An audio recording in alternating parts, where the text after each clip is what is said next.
rebound taken by Iguodala. Iguodala to Curry, back to Iguodala, up for the layup. Oh, blocked by James. LeBron James with the rejection. Cleveland, this is for you. Come here to cleanse your soul. Yeah, 4-4 and go. Let other get old. We got Sam Ryan time. This is a sports octagon. Sports for forever and beyond. Spend it with Sam Ryan time. From the puck to the glove to the pigskins high. Share all of your thoughts, just let it ride. Down the baseline in the bleachers, or you wanna get denied. Yeah, share all of your thoughts, just let it ride. 4-4 and go. Come here to cleanse your soul. Yeah, it's 4-4 and go. Come here to cleanse your soul. The Browns Super Bowl contenders. Hey, listen, when we start talking about what wins Super Bowl, we talk about talent. The Browns, they have the talent. They have it.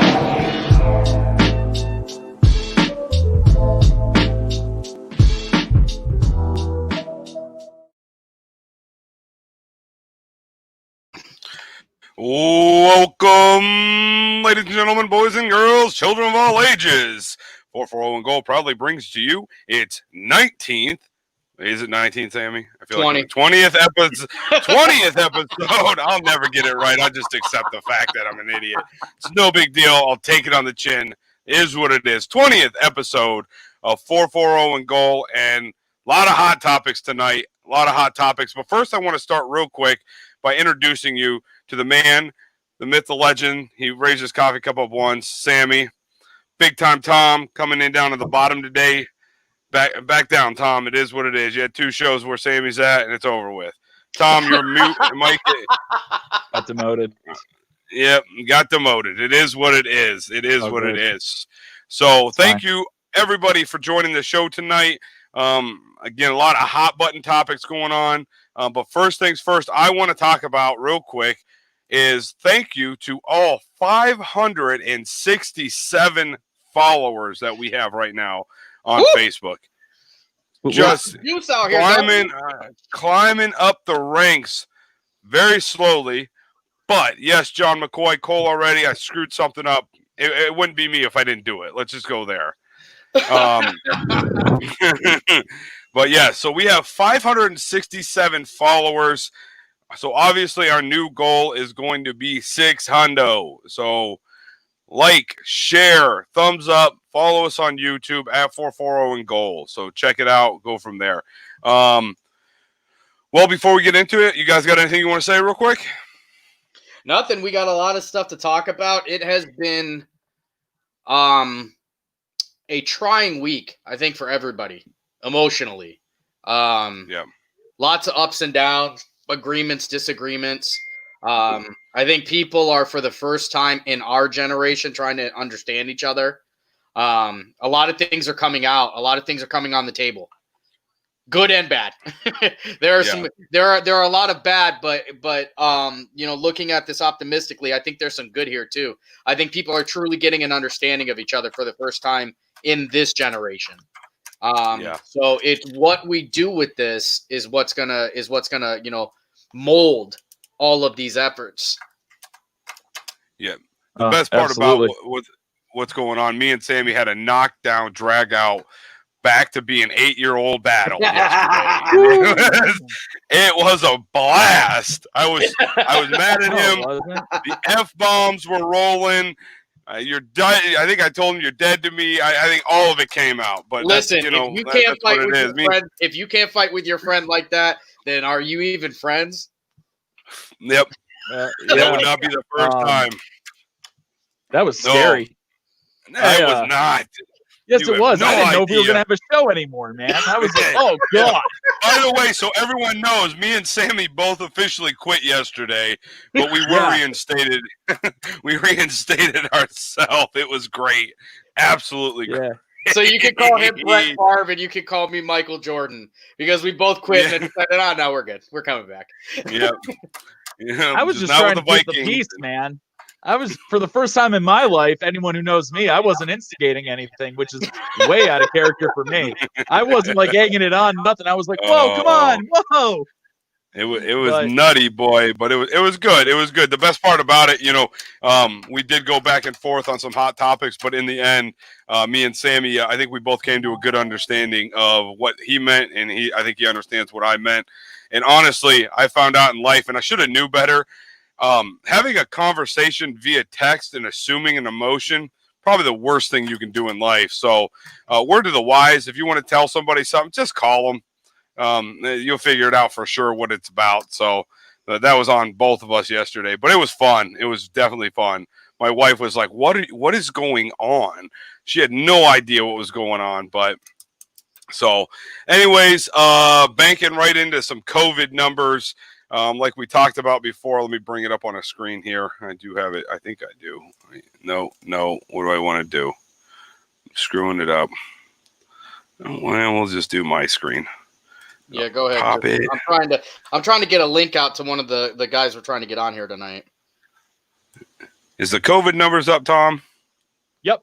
Yes, sir. All right, perfect. So 369 confirmed cases, 38 deaths in Ashtabula, 490 additional cases in the state of Ohio, plus 40. And actually, I'm kind of proud of ourselves. I don't even think we got into COVID on the last. I think we didn't even talk numbers last time, did we? I feel like we talked about the numbers. I feel like we skipped it, but I mean, it was so on brief, Tuesday. Yeah. I mean, it's going to be like tonight, but yeah. 36,000 cases in Ohio, 2,200 deaths in the United States. I will say one thing. It's going to be interesting. I'm going to wait because we do got a little bit of a portion of the show with NBA basketball coming back, so stay tuned for that. So I'm not going to spill my beans just yet. So, but I don't know. The numbers seem to be pretty steady as of late. I'm not 100% sure. What do you guys think? I mean, it's not like a drastic jump. Yeah, it's fine. I know what you do. Yeah. Yeah. Anyway, no. So about the jump, the numbers are not great. The deaths aren't going anywhere right now. 38 has been pretty 38 has been, I think, the number for a couple days, right? I don't think we've had a new death from it in a week or so. The amount of cases are going up, though. And then just to clarify something for people who don't understand, the amount of cases are going up. Florida is now the leader in cases per day. Spilling the beans, man. Which I covered that, I don't know, a couple weeks ago, didn't I? I said that's what I said about 2 weeks. Yeah. You'll see a giant jump in Florida because they lifted the restrictions first. All the protests and everything that are going on around the country right now, you're going to see another jump because of that too, because people are obviously not thinking about, social distancing and stuff right now because there's stuff that is going to trump it. But you're not going to see that for a couple weeks. So it's good that it's kind of stabilized. The deaths are starting to skyrocket though in Ohio. We had a big jump in Ohio today of a couple hundred. Ashtabula is steady right now. We're also not treating that many, though. I think most people are going outside of the county for their treatment, which has always been the case, whether you like it or not. I'm not saying it's the right thing or not, but that's just the case. Yeah, so, and just so everyone knows, we do got a little bit of a special guest. He just popped in the drop-down box. So give us a couple minutes there, sir. If you can hear us, we're going to get you in here. We just got a few more topics to cover, and we're going to pop you right in. So let's see. What was I going to say? Cool news on the 10th, though. I mean, I don't know. I think that's when we're really going to see it skyrocket. I do believe on the 10th is when places like Cedar Point, Six Flags, yeah, they're the same, right? But either way, amusement parks, zoos, and everything else can open back up. So that's going to be definitely an interesting topic. The only thing is I didn't look to see what the restrictions are. I mean, there's obviously got to be, 6 foot face mask, that sort of thing, right? Right. I would imagine. But, in the state of Ohio, like right now, you don't have to have a face mask to go into a store. So how can they make you have a face mask in an open area like that. I mean, the open areas I'm not worried about. It's the movie theater that I'm thinking about. Movie theater. That's what I wanted to touch on. Right. Yeah. I was on a plane. I flew from Cleveland to Florida, from Florida to Chicago, and from Chicago to Erie on Wednesday. So I got to see 3 different areas of the country and the way they're treating COVID. Actually, I went to Charlotte as well. Lots of masks in Cleveland. Lots of them. Lots of masks in Charlotte. Mm-hmm. Apparently, COVID-19 doesn't exist in Florida because nobody was wearing masks there except on the plane. Chicago looked like the movie Contagion because people were going as far as wearing jumpsuits. I felt dressed there, and I'm alarmist. And then obviously Erie's pretty much Western Ohio, so they're pretty much the same as us. So some BK Knights coming in hot, Revis. You got that right, brother. So with the movie opening, so obviously you guys know with me, I'm a big cinema film guy. That was one of my minors in my higher education courses. So I have an intimate love for movie theaters. I mean, I just love going to them, experiencing the pageantry, I suppose. I don't know if movies are going to be theaters are going to be as successful, man. I mean, now you have Spectrum, AT&T, Uverse, those guys. I mean, you can get these movies that are releasing or that we're supposed to release. I mean, you can get them right in the comfort of your home for $25. That's cheaper than if I took me, Meg, and Wyatt to the movies and got popcorn and stuff. How are they going to recover? And I don't think the answer is movies next month, Mulan, the live action Mulan opens up.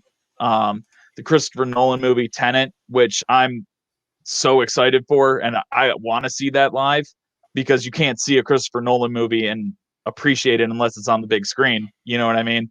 And you go, what the hell is this movie about? It shows time travel and stuff in the trailer, but it ain't gonna be about time travel. It's gonna be about chess probably, because Christopher Nolan never really reveals what it is. Shoot, I thought Batman was actually going to be Spider-Man in a twist when they announced him as the Dark Knight director. I was like, oh, it's not Batman, it's Spider-Man, because he never reveals it. That's a little joke. Anyway, right. I'm really concerned about movie theaters because even AMC kind of quoted Joe Exotic. I don't know how I'm going to financially recover from this. And it's scary, man. We might see a whole industry go down because of COVID and not recover. And it's the movie theaters because everything's more accessible now within your home. Right. Maybe we could take some of that. So maybe we could take a couple $1 billion of that bailout money that we gave to people who didn't need it and give it to movie theaters. But I guess that's neither here nor there. Yeah. I did not go to Cornell. Not people, excuse me, corporations. Not people, the corporations that didn't need it. Because the people need it. Let's hop right into the hot topic of the day. Let's just bang right into it. So as you can see on the bottom of it, rally at North Park / Cornelius Park. I've always known it as North Park. That's where I grew up in that area. But we do have a special guest that we're going to bring on. He made a really sound statement on Facebook earlier today that I really appreciated. I think we're going to touch on that a little bit. But if everyone could please welcome in Terry Henton. I want to say thank you so much, Terry, for joining the show tonight, buddy. Appreciate it. Let's go, man. I'm really starting to get to know you. I haven't known you pretty much my entire life, but in the past 3 months, I've seen you 3 times. Once on the golf course live. It was nice. You're much prettier in person, my friend. I take that. Yes. So I'm gonna. The camera adds 10 pounds to me. You trust me? Hey. I know. Let me tell you, buddy. I'm gonna let Sammy kind of take the floor. I know you and him, you got a pass together, whatever you want to call it. So I'm gonna let Sammy take the floor and go with it. All right. So you guys hear me? Yeah. You're all good, Terry. Very good. So Terry, I wanted to get you on here because you are you're very much involved with Miss Davis and helping this rally go on tomorrow. And one of the reasons why I think it's really important to get you on here is I want to get this narrative in order. because you know as well as I do that today and for the last couple of days, the narrative on Facebook is taking this in a completely different direction. So rather than us who are just going to be attending, I want to talk to somebody who's actually doing this, putting it together, and you to kind of talk about what actually is tomorrow. What are we going to do? What are we trying to do? What are we not going to do? Right. I like that. First and foremost, I just want to say I'm just a part of the cog, man. I'm not anything special. I'm just doing my part. Wisdom Davis, this is her whole brainchild. But when I found out about it, I just realized that I positioned myself in the city that if anything goes right or anything goes wrong in my community, I'm going to be asked about it. So I decided that if I'm going to be asked about it, I want to be a part of the narrative, meaning I want to be a part of the rally. What I want to get across to a lot of people is this isn't a protest. Protest they don't get us anywhere, guys. We've been protesting since Martin Luther King. Yep. Prior to that, Nat Turner, just in history, like Nat Turner, he's a bad guy in our history books, but he didn't kill white people. He killed slave owners. So like right there is our problem in our history, that we've made a man like that who killed slave owners a villain. So every time you look at me, I'm a villain first. A villain first, not to everyone. I don't want to include everybody in that thing, but I just get back. I don't want to digress, but I want to get back to what tomorrow's event is. It's just simply to bring awareness to what's going on in my community, in our communities across the United States.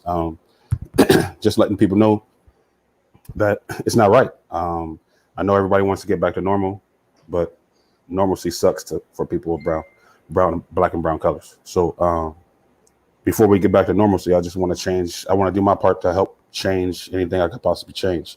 So tomorrow part of me says it's a rally, but I want you guys to understand that I'm tired of marching. I'm tired of rallying. Like, I went to bed on Monday when I heard about this, and I put on my spirit that I have to have answers. I can't have rallying points. I have to have answers. And what can we answer in my city? What answers can we give people? Tangible things that you can do. And then we go from there. Like, I'm not so concerned about tomorrow. I'm concerned about the rest of the time. Like, who cares about tomorrow? I want everybody to show up tomorrow, to show your support.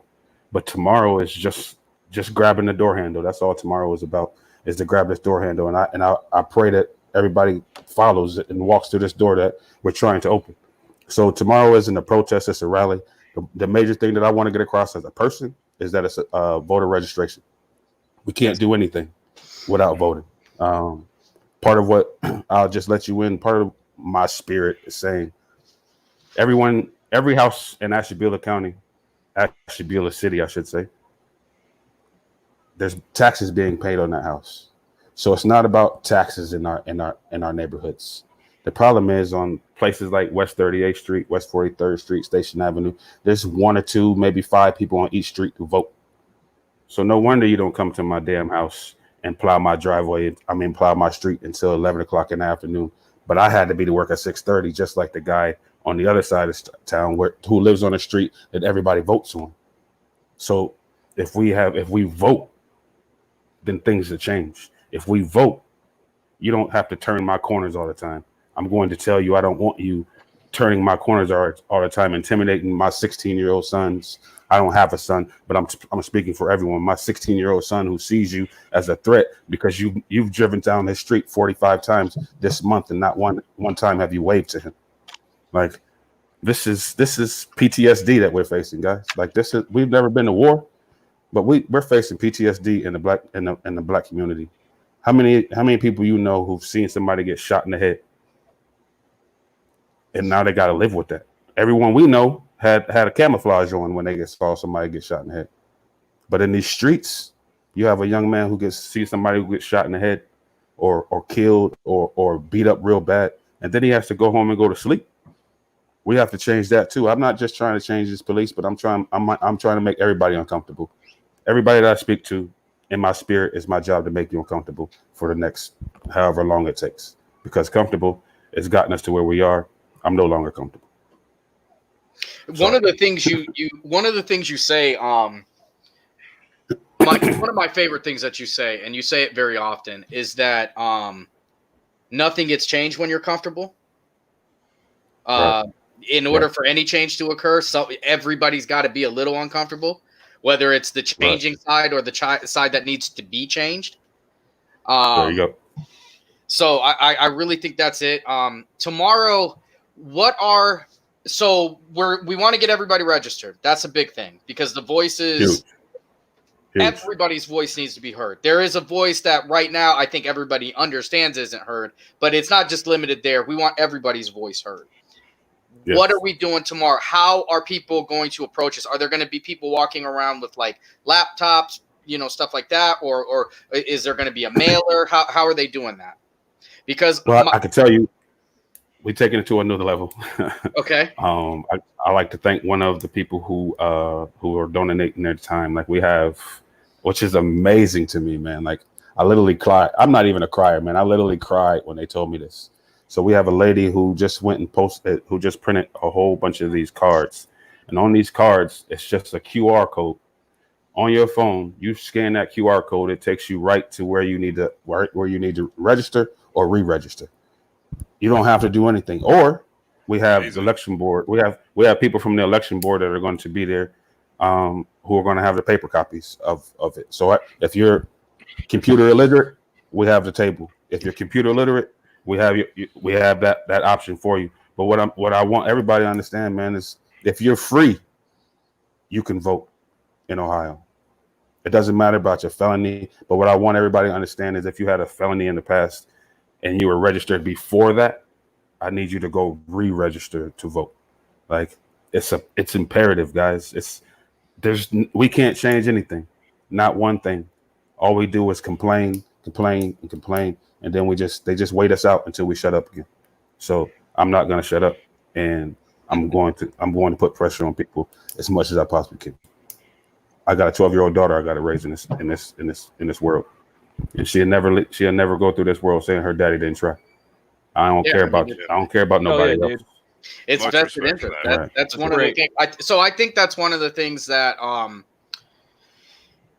I think that's one of the things that's hitting at this point. Why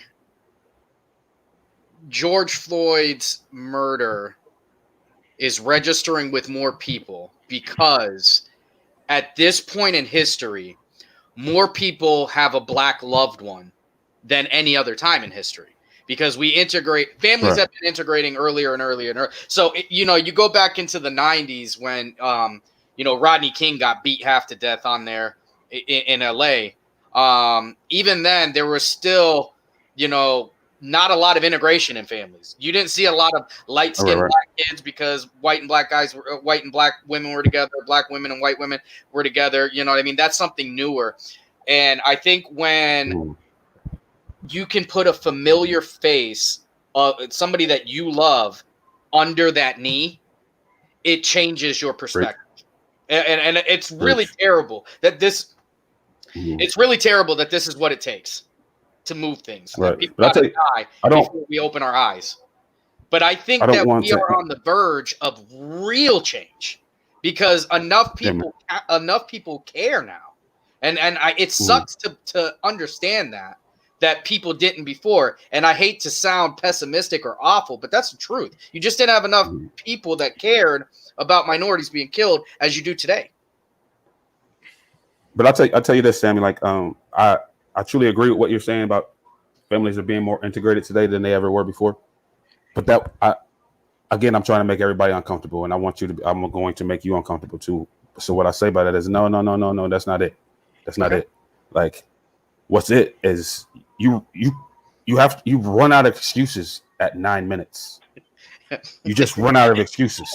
You're right. You can't say nothing. You can't, even if he shot up a bank and killed everybody in the bank at 9 minutes with your leg over his neck. I don't have any excuse that I can hold on to about why you killed this man. That's judge, jury, and executioner in one place. And at 1 minute, I could have still thought, yeah, this dummy, this guy, he's a threat to society. 2 minutes, I'm like, come on, man, that's a little excessive. 3 minutes, 4 minutes, 5 minutes, 6 minutes, 7 minutes, 8 minutes, almost 9 minutes. And then you decide to take your foot off of his neck.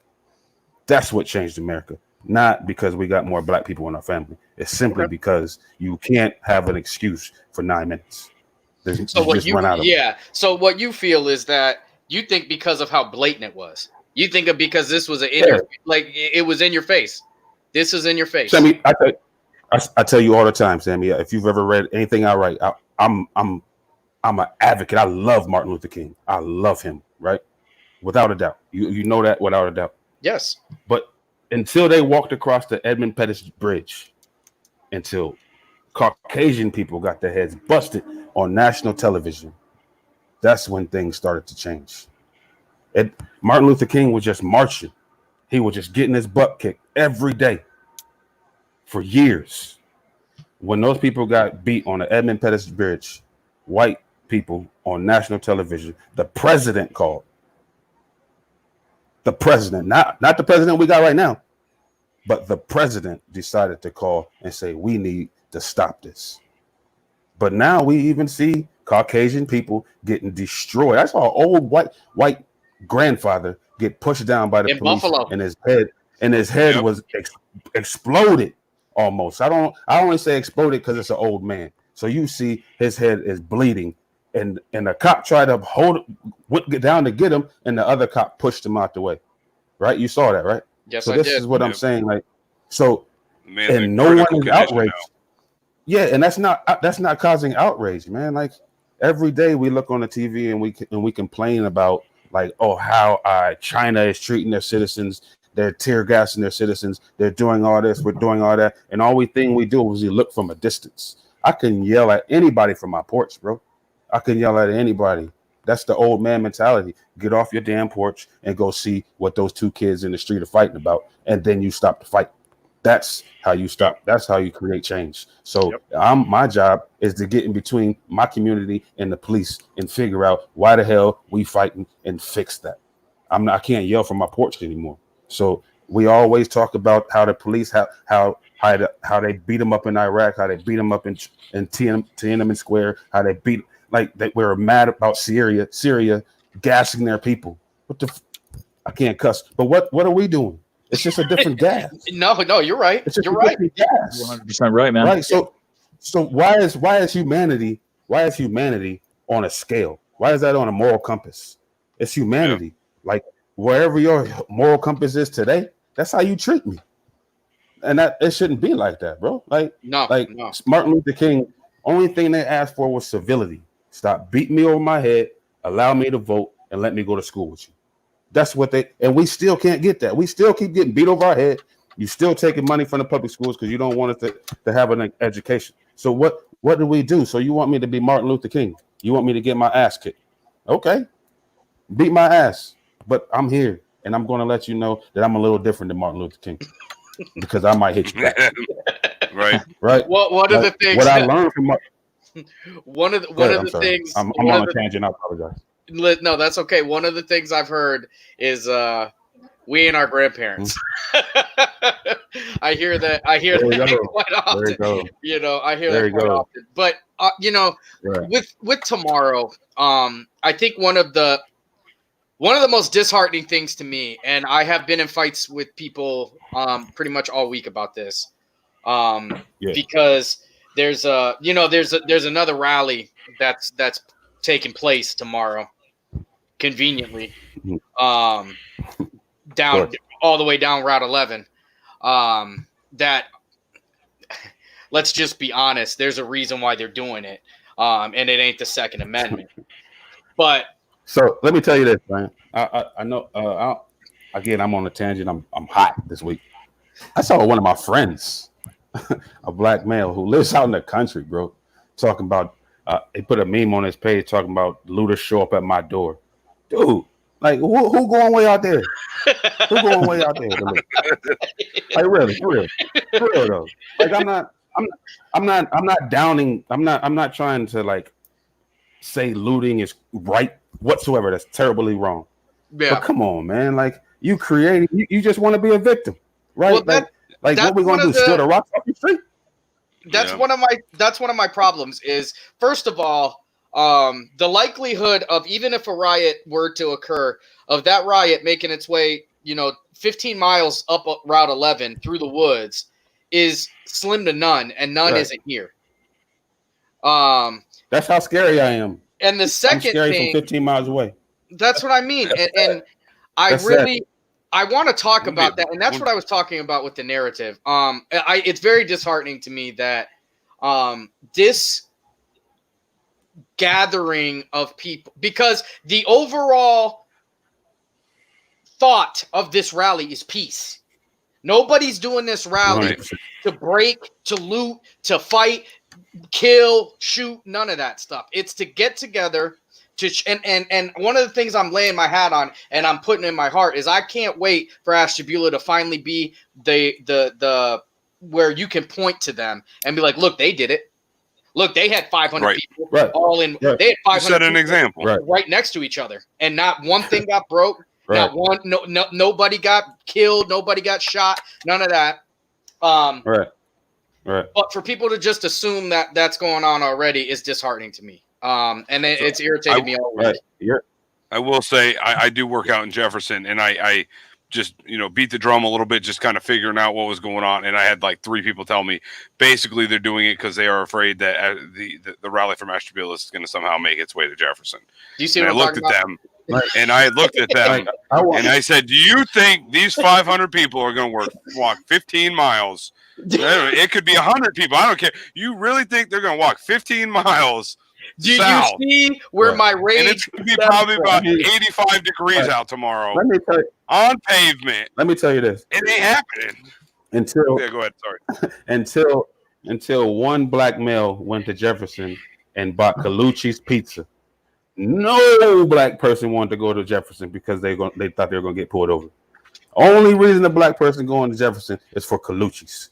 If you ain't at Colucci's, you ain't gonna see a black person. That's it. Colucci's in the courthouse. Everywhere else, you ain't gotta worry. So if you ain't there, you got a rare chance of running into a black person in Jefferson. And if we all came, we wouldn't make it there because everybody know we coming down Jefferson Road. Like, come on, man. You're afraid of something. Ridiculous. You're making me into somebody.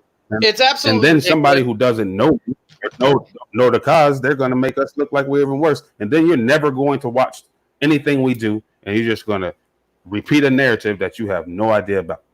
And that's what I was that's talking the problem, about controlling the narrative. That this narrative of this, that on tomorrow at 4:00 is going to be Ashtabula's largest collection of thugs. That's not what's happening.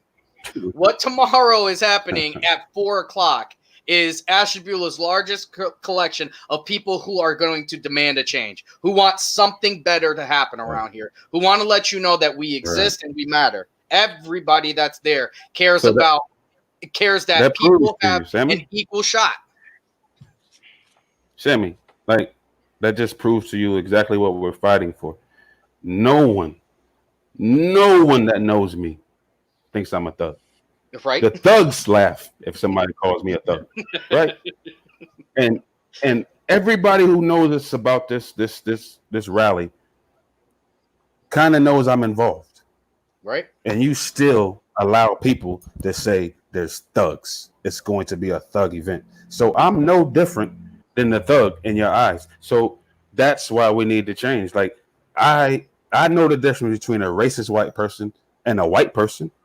Right. And I don't mix the two. But for some reason, I'm a thug regardless. You know what I mean? Like, that's where problem. It's at. Like, I got a shuck and jerk. I got a shuck and jerk down the street because just for you to like me, so I don't look like a threat, right? That's the problem, man. Like, so I don't know. I could. No, this is why I wanted you on here, because I want everybody who's watching here, and I want anybody who is watching here and who has any worry about what's going on tomorrow I want you to put a face to this. All right. This is like myself. This is the face that you can tie, because we're and unfortunately Miss Davis, she had to work so she couldn't get on here because she actually wanted to get on here too. But I want you to understand. She's an awesome individual. I want you to understand that outside of Facebook posts and comments and worries and these things that I mean, I think people are genuinely worried that it's going to be this over like army style takeover. That's not what's going on, man. We're getting together. We're going to show that this stuff can occur. We're not going to be Minneapolis. We're not going to be New York. We're not going to be LA. It's different. We're different here. All right. So my thing though is like, you think? Go ahead. I'm sorry. No. So all I want to say, that's all I wanted to say is it's this town. Even if you don't know the person's name, you've seen his face somewhere.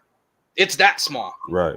Absolutely everybody who lives here. And I want to tell everybody that too, because and pardon me for being a conspiracy theorist or whatever, but you know what? I like to nip all things in the bud. All right. One of the things going around are these buses, these mystery buses of people who are fire starters, the umbrella men coming in to start this stuff. So if you're sincerely worried about that, anybody who's going to be at the rally too, look around you, see who's around you, because an umbrella man can't be somebody you know. You can't know the umbrella man. That's the whole point of the starter. So if you see a group of people that you don't know, see what's up, see what's going on. Call them out. Because I promise you, the same guy that you were 3 people behind in Giant Eagle is not trying to break down the businesses around town. Let me tell you this, dude. Like I kind of tell football players this too. Like, so for a college coach to get off of airplane and in Cleveland and drive all the way to Ashtabula, you have to give him a reason to, right? He's going to pass a whole bunch of athletes to get to you. You know how many freaking nice buildings a freaking guy is going to pass before they get to Ashtabula? Like, what are you going to do? Like, why would you come to Ashtabula? Like, I'm not knocking anybody's dream. I'm not. But you're going to pass Menor, Wycliffe, Cleveland, all these places. Youngstown, Madison. If you're coming from the south, even Madison, right? Yeah. You're going to pass all these nice buildings. And what you go? What building? Name a building here that looks like something we should get. Like, come on, man! Like, we're making something. Like, we had a little picture today, and I told everybody there, like, I don't even put my energy towards the negativity. None of my energy goes towards that. Like, if there's going to be those guys in vans and all that, I'm not a cop. I don't have a badge, man. That's your job. That's your job to make sure they don't do that. So I can't do your job. Just like the cop ain't gonna get up on stage and do my job tomorrow. Like, we both have jobs to do. So go do your job. Make sure people aren't ruining our city. And I'll do my job to make sure the people here aren't ruining our city. If you want us to work together, that's how we're gonna have to do it. But don't expect me to do both sides. I can't. So if you want me to do both sides, I need some money. I need to get paid like a police officer. I do it, because it's all about the dollar, right? Dollars make the decisions. We don't make the decision. Wherever the money is, the decision is being made. So if you want me to make the decision to go out there and figure out who's in these damn vans, pay me some bread and I'll go find it for you, because that's not my worry. That's not my concern. My concern is my 12-year-old daughter. That's it. And my 12-year-old daughter going to be within 20 feet of me. So I know she ain't riding. Why don't you check your kids? How about you do that? Why don't you make sure your son ain't outside doing dumb stuff tomorrow? And then we'll make sure no one's son is outside doing dumb stuff tomorrow. That part right rather there. than How about a little personal accountability? Yeah. Right. So, it's somebody's son. Right. It's somebody's son that's going to do something stupid. So am I the dummy for being at the protest? Or are you the dummy that raised a child that would do something like that? Right? Like, if you're going to call me a dummy for protesting, well, I'm going to call you a dummy because you allowed your son to raise up to be 16 and 17 and think, hey, if I throw a brick through a window, that'll show him. That don't show nobody nothing. Right? What does that show? Most of the time they miss. Right? When I was leaving Cleveland, I seen kids throwing rocks at CVS. And you know what I mean? Like, I wasn't going to say nothing then because there's 30 of them. right? And it's just me and my boy. I'm not that dumb, right? But out of all the 30 of them, maybe like 6 guys hit the window. So, like, teach your son how to throw then, and teach your son not to throw a rock into a window. Because what I saw is a whole bunch of guys who couldn't throw at a 20-foot window.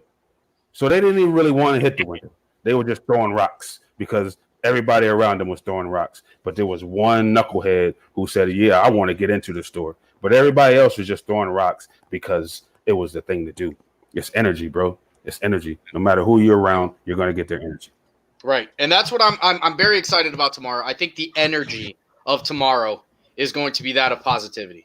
So I want everybody to come. I want everybody to show support, not for me, not for wisdom, but for somebody who's standing next to you. Like, I have a huge plan, man. Like, I have, like, this voting thing is just one thing, man. But I just want everybody to come. And one part of my speech, man, I don't know if it'll work. But again, I put on my spirit that I had to come up with an answer. And that's all I thought about. I haven't even wrote a speech yet because all I've been thinking about is an answer. Yeah. So tomorrow would be all organic, man. I'll have notes on a piece of paper, but it's simply going to be all organic. I'm going to feel what everybody's feeling that day. I'm going to talk about those things. I'm going to pinpoint a few things. But at the end, I have a plan, and that's what this is all about. It's strictly about a plan. And I don't want people to destroy the plan. I want you to destroy what I'm trying to plan against. Yeah. If you see it, like everybody always wants a roadmap at home, right? Like if I wrote on social media, we have a plan. Everybody at home is going to say, "What's the plan? What's the plan?" So now you want the roadmap, so you can tell me that I'm going the wrong way on that map. Yep. Rather than coming tomorrow and getting the roadmap, and then you decide he has a good idea. We have to get here, but I'm just going to go this way. But we're all going to the same place. So now it's thousands of us going in one direction. Doesn't matter if we're on the same road. We're all going in the right direction, and that's what matters most. Like who you are. Like I can't do anything for my brothers in Compton, California. I can't. But my brothers in California can do something for Compton, California. Right. I can only do something for the young kids here in Ashtabula. But I can create a model that we can all do this everywhere we look. Everywhere we go, we can create a model that somebody that looks like you is looking out for you. That's the huge thing. Absolutely. I was gonna ask real quick. So is any of this going down like with the rally at North Park? I just keep hearing rumors that there's something on Bridge Street. Does anyone know anything about Bridge Street? I mean, I've heard Halcyon has boarded up windows, and it's getting a little extravagant in my opinion. The drums that I'm hearing beat are just from being over at North Park. So I'm just curious if you know anything. Like I'm almost going against what I wanted to say. I don't even want to tell people that it's at North Park, simply because I want the dummies to show up on Bridge Street. Like, it's not at Bridge Street. So if you show up on Bridge Street, you're the dummy, right? Yeah. So I don't have to pinpoint you. You go to Bridge Street, police officer, because any dummy didn't do any investigation and didn't care about the cause. They heard one thing and tuned out. It's Bridge Street on Saturday, and they're there. So that's the guy you need to stop. So you need to go sit your ass on Bridge Street, and any dummies you see walking around, whoop their ass like you will whoop my ass. That's what I think maybe I'll stop down at Bridge Street while you're at North Park, Sammy, and instead of having Ryan under the name, I'll put dummies and then just film them all. There you go. Come on, man. Yeah. Like, I hope they don't watch this show. I hope they don't watch this show because that was my plan. Never ever. Like if you look at my post, I don't ever really talk about where it is. I just say, just come. You know what I mean? Rally. Like, but come to the rally. Like, take your dumb ass to Bridge Street. I want you to. I'm not accountable for you on Bridge Street. So, I don't want to, I guess, say it, but I will. But as in, I don't want to say it's at North Park because we just talked about why we're not talking about it. But I do have a quick question. I am under the like, how did North Park get chosen? Well, a couple of reasons. It's like if you have a problem with police, where should you have I didn't want to assume. Right. I mean, I kind of thought that it was, I could do some dumb things sometimes, but I'm not a full blown idiot, like, so that ain't what Sammy told me. Hey, come on. Tell you what, he's a liar. You know what? Don't believe anything a man says. So I did assume that. So you kind of answered the question quickly. I just thought maybe there was more to picking. Well, it's actually Cornelius Park. But I've always I grew up right off Main Avenue as a kid. So I've always known it as North Park, and we always went and stole the change out of the fountain as a child. Good or bad, it is what it is. Anybody who comes tomorrow, I just want them to respect like the statues and all that those things that are in the park. That, you know what I mean? Like, this is that's somebody's grandfather, or that's somebody's dad, or that's somebody's memory right there. You know what I mean? Like, regardless if you know that person or not, there's 100 people who really care about that person. And don't destroy it. Like, even trampling on it, even standing on it so you can be taller, all those things, that's still disrespect. So, or throwing your sandwich paper on the ground by somebody's memorial, on somebody's flowers, all those things, man, that's just blatant disrespect. You can't ask for respect if you're not being respectful. Speaking of food, I have been told Wisdom said she's bringing food. Is this true? It's always easier for me to show up to a party when there's free food. I gotta ask. Come on, man. So I tell you this, like Steven, I'm having fun. But no. I like this. So like Stephen Sargent is one of the greatest men I've ever met in my life, and one of the lessons he taught me years ago is if you're going to talk to people, feed them, because they're going to listen to you if they have a full stomach. But if they are around, if they get hangry, then you're in trouble. So, like, we have our hot dog vendor. He's going to be there passing out free hot dogs. Nice. And I want you, when you get there, I want you to try one of these hot dogs. And when you try one of these hot dogs, and if it's good, I want you to talk about it on this show. That's all I ask for you. Like, you ain't got to tell me twice, brother. Put it this way. We're going to be talking about it. We're going to be talking about it on Tuesday's show because I've eaten these hot dogs before. So, who's the vendor? I know about Mr. Bell. Right. So Tim Bell makes the best hot dogs in the world. And you're thinking, like, how can you make a hot dog good? Wait till you try it. Like, literally. Like, we got the best hot dogs we can get in the area. And you get to eat free. There's about, I won't lie, you better get there early because I only bought about 300 of them, brother. So, so if you need a hot dog, like I can't give you 500-600 hot dogs. I love you. I'm getting hosed. I don't get off work till 5. I'll be down a little late, but I'll be there.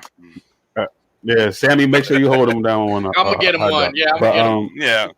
I'm gonna get. I'm gonna have about a third of it left. Yeah, just go ahead and dabble with that one. That's what's gonna be left. So we have like about 15, 16, 20 like businesses, local businesses that are helping us, guys. Like, it's amazing how many people have reached their hands out to us for help, and that's what I've always said, guys. If you're afraid, and that's what we're going to do tomorrow. Like, if you're afraid of this, why don't you go see it? And then you realize that you've been afraid for so long for absolutely nothing.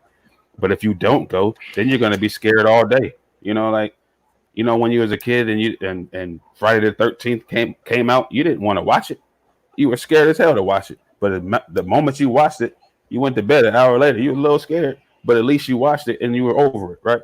And this is all I'm saying. It's just a movie. It's all I'm asking you to do is listen. Right. See, you're scared, bro. You're scared. Not playing. Not of what's going on. I don't like horror films. Sorry. My wife will co-sign. She's watching. Yeah. But what I say, guys, is like embrace being uncomfortable. Be comfortable with being uncomfortable just for a second, because that's the world of a minority, right? Like, as uncomfortable as some of you guys will be, or not you guys, I don't want to ever I apologize for saying that, as uncomfortable as some people will be tomorrow, is almost as comfortable as I am walking to Walmart. But I've gotten used to that walk to Walmart. So it doesn't scare me anymore. I'm a grown man. But I know there's eyes that are looking on me who I literally have to prove to you that I'm a threat. I'm not a threat with every step that I take. Right? So when you live with that your whole life, you get used to it. The pain isn't any different, but you get used to it. You know, like a guy who's been shot twice, when he gets shot the third time, he probably didn't cry. It hurt real bad, but he stopped crying. And this is where we are in our lives. Like, yeah, it hurts, but we've stopped crying.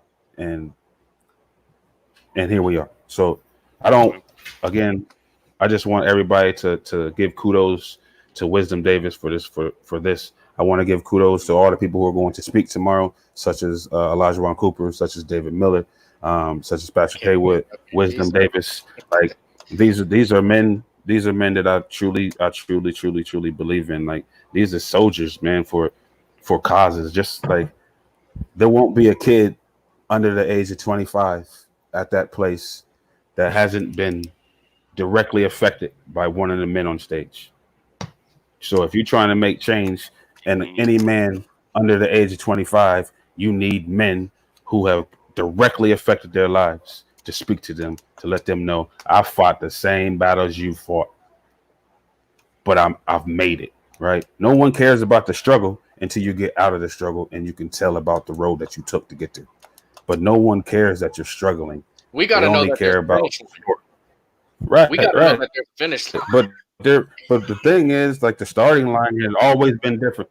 The finish line is the same for everybody, and that's what you're on about. But that's what she talks about. She talks about the finish line all the time, and because she started, her starting line was kind of where a lot of our friends' starting line was. She doesn't respect the distance behind her. A lot of minorities are, so she doesn't understand that world. Like if you start on third base, you never know how long it gets, how hard it is to get to first.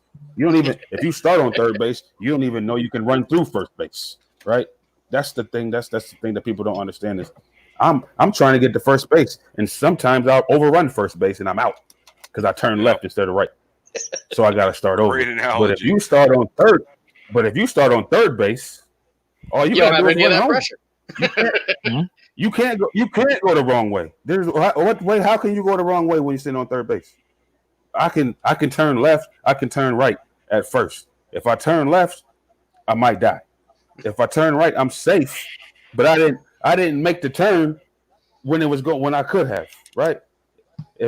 I made this turn and my coach is screaming at me like you could have got a double. Coach, I'm scared. I'm scared to make that turn. I could have got a double, but I could have been out too. Right. Yeah. I'm scared to make that turn, Coach. That's what we have to. That's what we have to look like in life. Like, man, like I don't care if you started in the middle of first base, like first and second. You were leading off when you were born in life. If you don't know the rules about going to first base, you can't talk about the people who keep messing up on first base, right? I can't yell at you for messing up on second base if I've never been to second base. So why are you yelling at me about how I'm overrunning first base and turning left and right if you didn't start at home? You didn't start where I started. You started in between first and second, third. Some of you started you just waiting for me to swing the bat. You just gonna step on home. Yeah, you're stealing home. You just need me to get out the way. Yep. As soon as you get out the way, as soon as I get out the way, you about to step on home. That's where some people lives are. I don't fault you for that. I wish I was there. My job is to make sure my daughter is past first base. That's my job. Like, so your parents, I commend you for everyone who had the parents who got them out of the hood or never even existed in the hood or their grandparents or whatever. And I commend you for that. I really do. But I just want you to know that if you didn't start where we started, then don't complain about the mistakes that we make when we get to. Like, how about you show empathy? Like, I ain't never been to first base. I never started down there. Yep. If we're running the stairs, right? If we go to the Sears Tower or whatever, a big building, the big building in Dubai, and we got to run the stairs, and I got to start on the first floor, and you start on 219th floor. How are you gonna be mad that I'm tired when I get up there? Right? That's an amazing analogy. Yeah.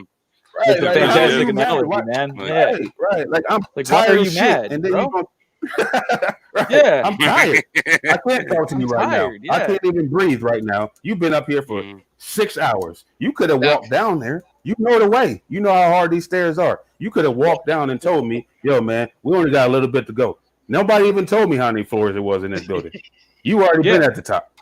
And you won't bring your happy ass down here to tell me that there's only 227 floors. I'm on 220, and I'm scared because I don't think I got no more. But if I knew there was only 7 more floors, I'm going to rock it out.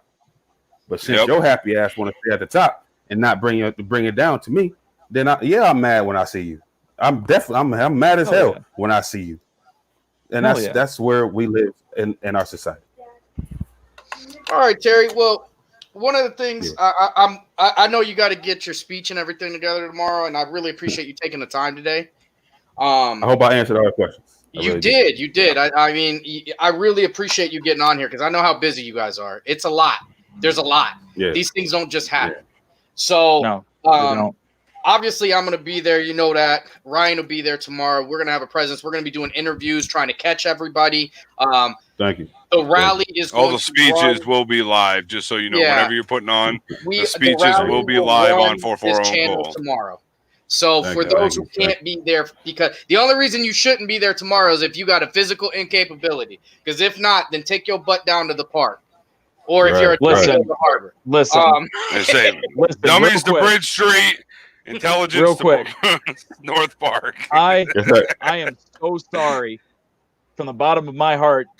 And just talking to you, listening to the knowledge you're dropping, Terry, really fantastic tonight. And I appreciate every ounce of it, man. Like really helping me understand, what's going on and kind of like making it more of a tangible thing for me. Unfortunately, I can't be there, but I want to let you know anything you need from now till tomorrow.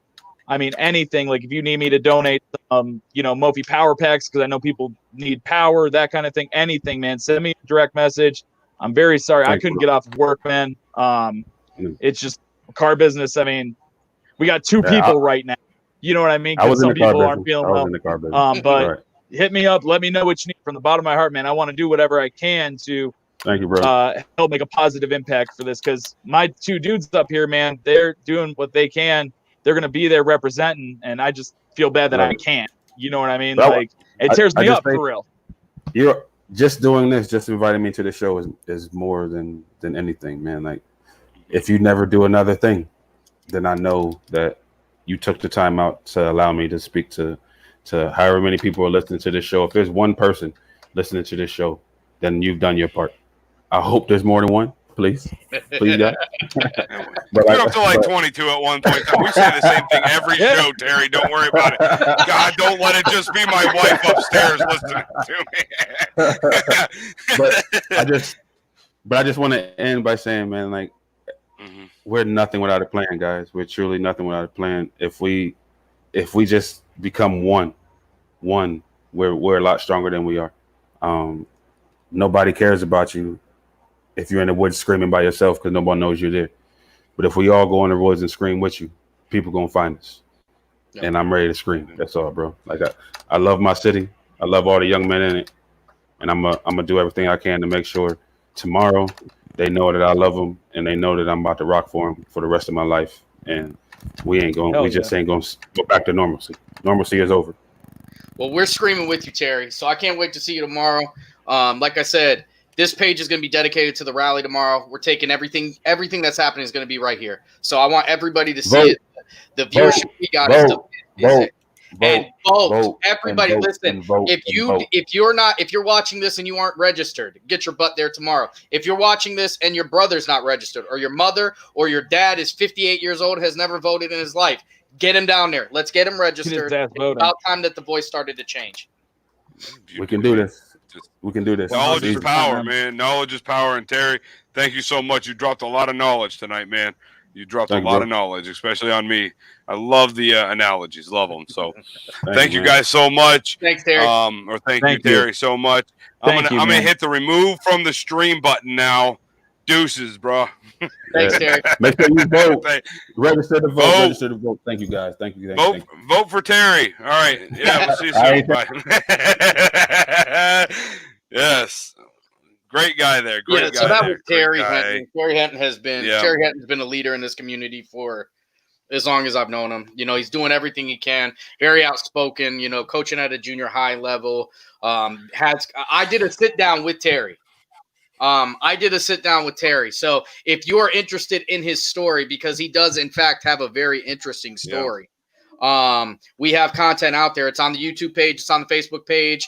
The YouTube channel, it's under the Sit Downs with Sammy playlist. It's really worth listening to.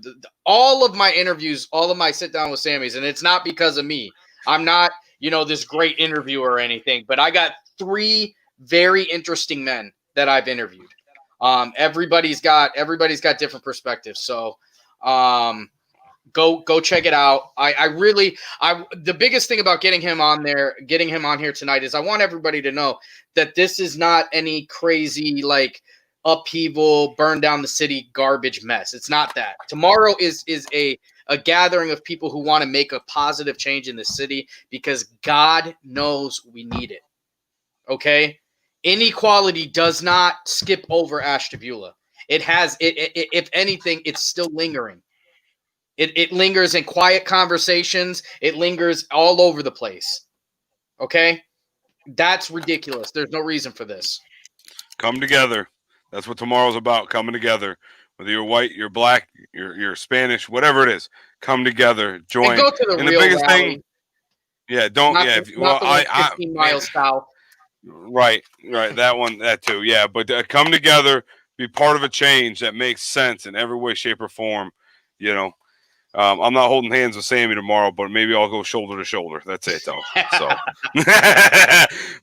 what do you guys think? 2 minute forward. This is just my own personal pedestal. I will be there tomorrow. I will have a mask on. I will not have a mask on because I'm hiding my face, because I'm very proud of my attendance there, and that's why I've made it well known. I'm putting a mask on because COVID-19 is still very real.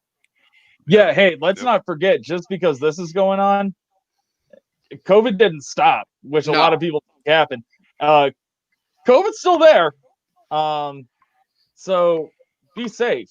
And I've told both of you that many times, not be safe physically, but be safe because there's other stuff going on that we can't see, man. Like the silent killer. It is the silent killer. And one of the sweetest ironies, one of the things we were going to talk about is George Floyd, who passed away. George Floyd actually tested positive for COVID-19. So wouldn't that be just an absolute sweet nougat of irony to chomp down on if his murderer ends up with COVID-19 from, because he didn't have no mask on when he had that knee in his back. No, his tears would not. From that. His tears would be delicious. Yeah. Like oh my God. All right. Morsels of truth. Yeah. Why don't we take 2 minutes and 48 seconds, go over our business of the day, come back, bang out the second half of our show. Let me throw it up. And when we get back, we're going to talk about the NBA is returning.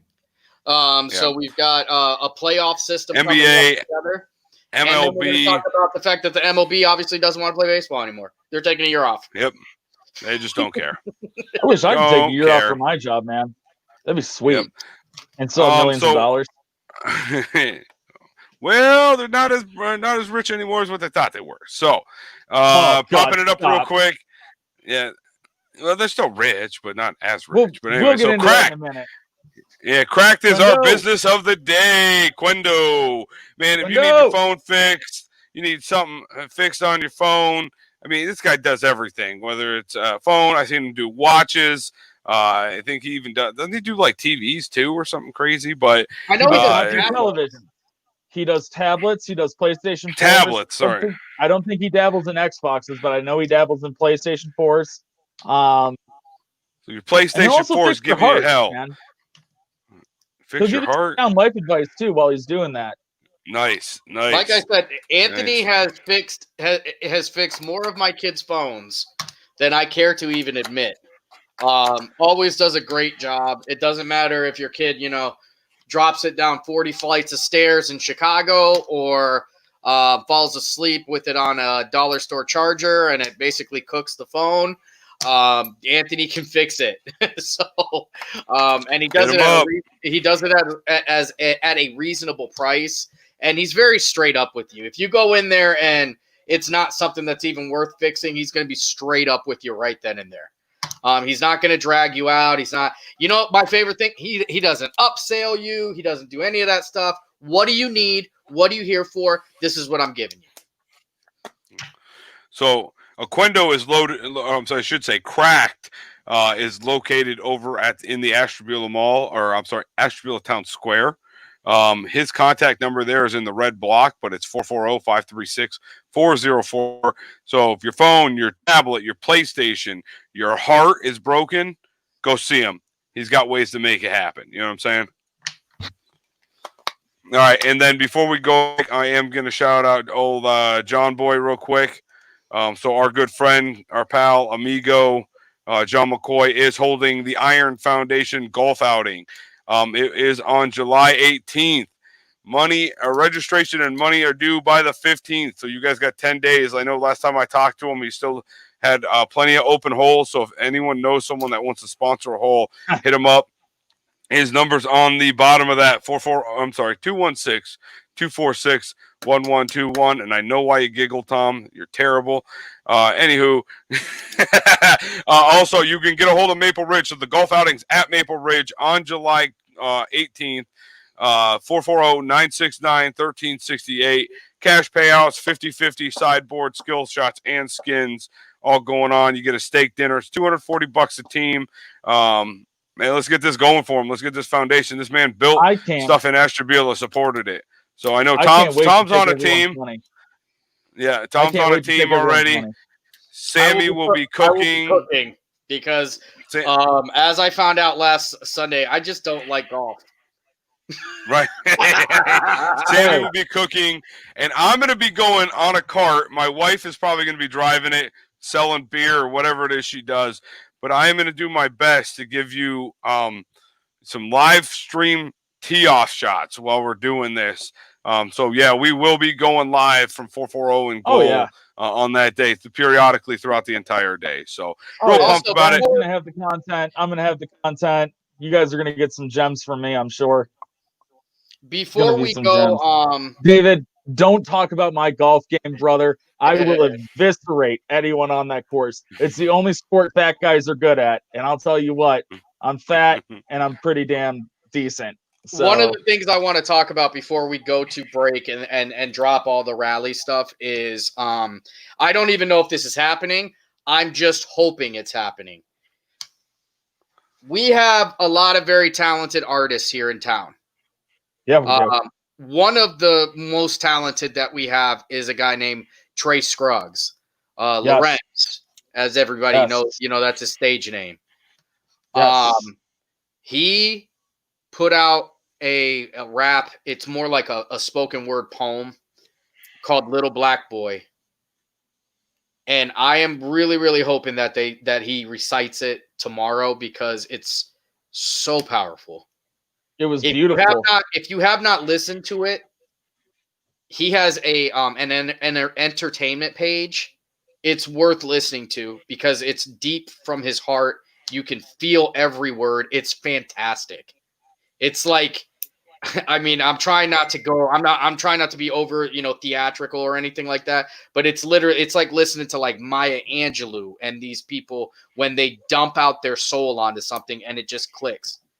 So you bring up something really interesting there, Sammy. You bring up something very interesting. As a lot of you know, I was an English major in college, and a lot of the things I did was study poetry. And when I was listening to that, a lot of people think that like spoken word hip hop and spoken word with stuff is just that. but I almost wonder if Mr. Scruggs didn't have some sort of study in poetic syntax, parameter, that kind of thing, pentameter, everything, because the way that comes off, it's not what you would expect from something like that from like a mainstream artist, maybe like, like J. Cole does a lot of that spoken word type thing over a beat. And J. Cole's prolific. He's one of my favorite rappers, but it's just that it's hip hop spoken word.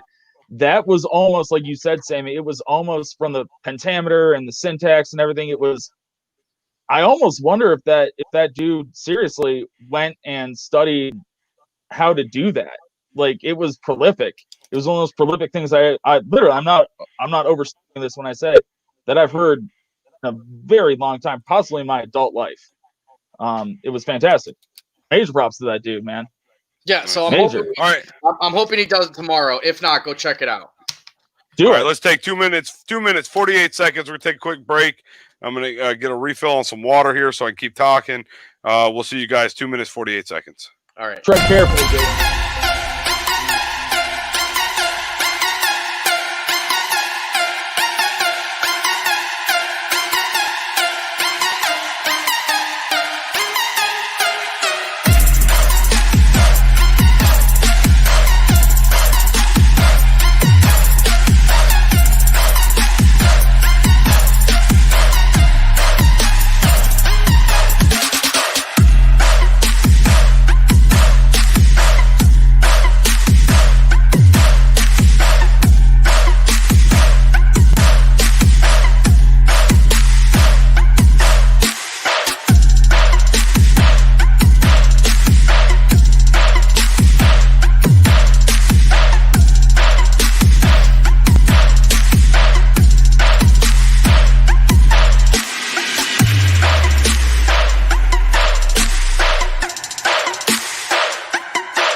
Welcome back, everybody.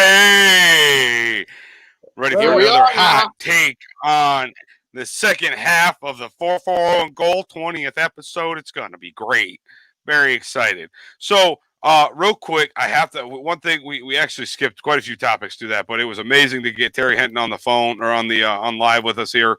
And, I'm very excited about it. Tomorrow's going to be a very exciting day. I think it's going to be a big change in Ashtabula County is what you're going to see. But one big change that I'm pumped about is on June 15th. Little League Baseball is back in action, and I'm happy, okay? God. It's going to be a little crazy.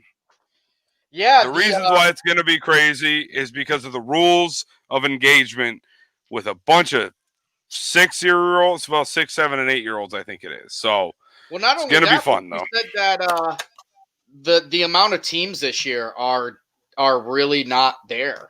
Dreadful. Like I think you said something like 3 minor league teams. I think it's 3 minors, like 4 majors, and I don't know how Coach Pitch pulled it off. So that's so everyone knows I will be coaching the Coach Pitch Tiger. So if anyone wants to come down and support, we do have to stand 6 feet away, but you are welcome to join. So If you don't give Owen chin music, then you're not doing your job as a dad. You want me to teach you? You want me to teach you? Yes. I can teach you chin music. I was pretty good at that. Because I wasn't good at much else. So some of the rules of engagement down there are going to be, so while they're in the field waiting for the batter, they have to be 6 feet apart, which I don't know how I'm going to do that, but I'm going to. Second rule they put into place per Little League. I don't know if it's like the Little League of America or something like that, whatever. National, whatever, only 8 kids per team on Coach Pitch. So that's not national. your typical That's 9. National level. Is it? Okay. Yeah. Yes. And so there won't be a catcher, which I don't know how that's going to play out, whether they're going to make me walk and get the ball every single time the kid misses it. It's going to be terrible because there's only 8 kids and you're not allowed to have a catcher. You got to be 6 feet away. Okay, person. Catcher batter. Okay, I'm pretty sure there's going to be a catcher. No, I talked to the Little League. I am good friends with the. If you are pitching and there are 9 positions on a baseball field, there's no where catcher. does that 8th kid go? So in He's Coach playing Pitch, Fortnite in the dugout. Listen, in T-ball, let me just go this route. In T-ball, all right, I had 4 kids on the left side and 4 kids on the right and 3 kids in the outfield. All right. Oh God. I did it on purpose. Not very many kids at T-ball can even hit it off the tee into, past the pitcher. Listen, I'm going to need somebody, anybody out there, if you know somebody who knows what the hell they're talking about baseball this year, I'm going to need you to get on the show because I refuse to believe. I won't put her name on here because it's not like, whatever, but I just talked to her. She's the one she emailed me my my roster and everything. So there's no catcher in Coach Pitch. So do they Whether not it's have minors, majors, pony, I don't know. Do they not have positions then? How can you? There's 3 minor league teams. No, they don't have positions on the field. Like you don't have a first base, second base guy. Oh yeah, no, they do. Yes. So in Coach Pitch, you mean? Yeah. Yes. Yes. So there'll be 4 outfielders this year, and then first, second, third, that's good. and short. They're getting used to beer league softball rules. Good deal. Right. It's going to be great. So here's my question: why wouldn't they eliminate the shortstop and have a catcher farther back? That's what I don't get. I don't know why you wouldn't just have a catcher back by the backstop. Yeah, and no shortstop. I don't have a say in it. I can only abide by the rules. So speaking of rules, you're out the of other rule is Donnie. I'm getting on the phone with Donald. I'll be back. Stop fighting before you all fire yourselves and hire yourselves. Yes, you're right. I'll tell you what, Sammy's wrong across the board. But anyway, the other rule of engagement is if I have to correct a batter's stance, so the kid that decides to face the other chain link fence behind him, I have under 1 minute to do it, and I have to have a mask on, which I get it, but it's just going to be tough this year. And then third rule, while the kids, if you are at bat, so in Coach Pitch, you go through the whole entire lineup, so all 8 kids hit. There's no 3 outs or anything like that. Okay. They're going to line the kids up along either the left field fence or right field fence, depending on your home or away, whatever it is. And there has to be a guardian next to them ensuring 6 feet of distance. That's what I was just going to say, because there's no way, unless an adult is over there managing that's going to happen. Because I remember, just from what I remember from coaching intramural basketball and coaching football with you and Brandon Frazier this year. Yep. These kids never stop touching each other, ever. Nope. Never. Nope. Never. When that kid hits the ball, it is someone yelled fumble Rooski, and they all dive on it. All right. I threatened my son's life about 12 times last year. Even when they don't have the ball. Last year when I was out there, I probably said keep your hands to yourself 575 times. Yes. Stop hugging. You don't need to hug. I'm just hoping this year we are past the stage of using the mitt as a shovel and then throwing dirt on one another. That's what I'm hoping we are getting to. I don't know. I think I got another 2 years of it. So Owen will be in coach pitch from this year and next year. Then he moves into the minors. So we'll see how that goes. But I'm excited, though. I mean, it's definitely going to be different, but I want to be part of it. So, and it's not something, I celebrated baseball a lot when I was a child. That was just kind of my thing. Jim Thome was the man, which we all know that. Way better than Manny Ramirez. Got to throw that out there. It's fine. No, Billman, there won't be blow-up dolls like in the Korean League. There'll be grandparents and parents. Probably. I have a saying that there will be. Because didn't they move the benches? I don't know, but it's not. You can't tell me some 90-year-old woman's not going to bring down her collapsible chair.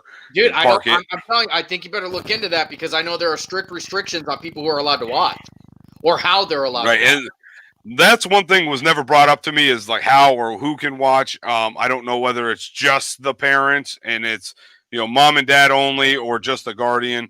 So have the team help you choose shoes. David Rivas. Listen, I know where the kick button is on this thing. Let me tell you, brother. When Ryan Cole's out there doing coach pitch and he has a pair of light up Spider-Mans on, you'll know.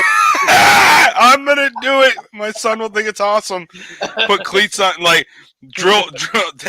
Take some grade A bolts and just drill them through the bottom of it. So I got cleats. Hey, it's gonna be I great. have a kit for that. Legit.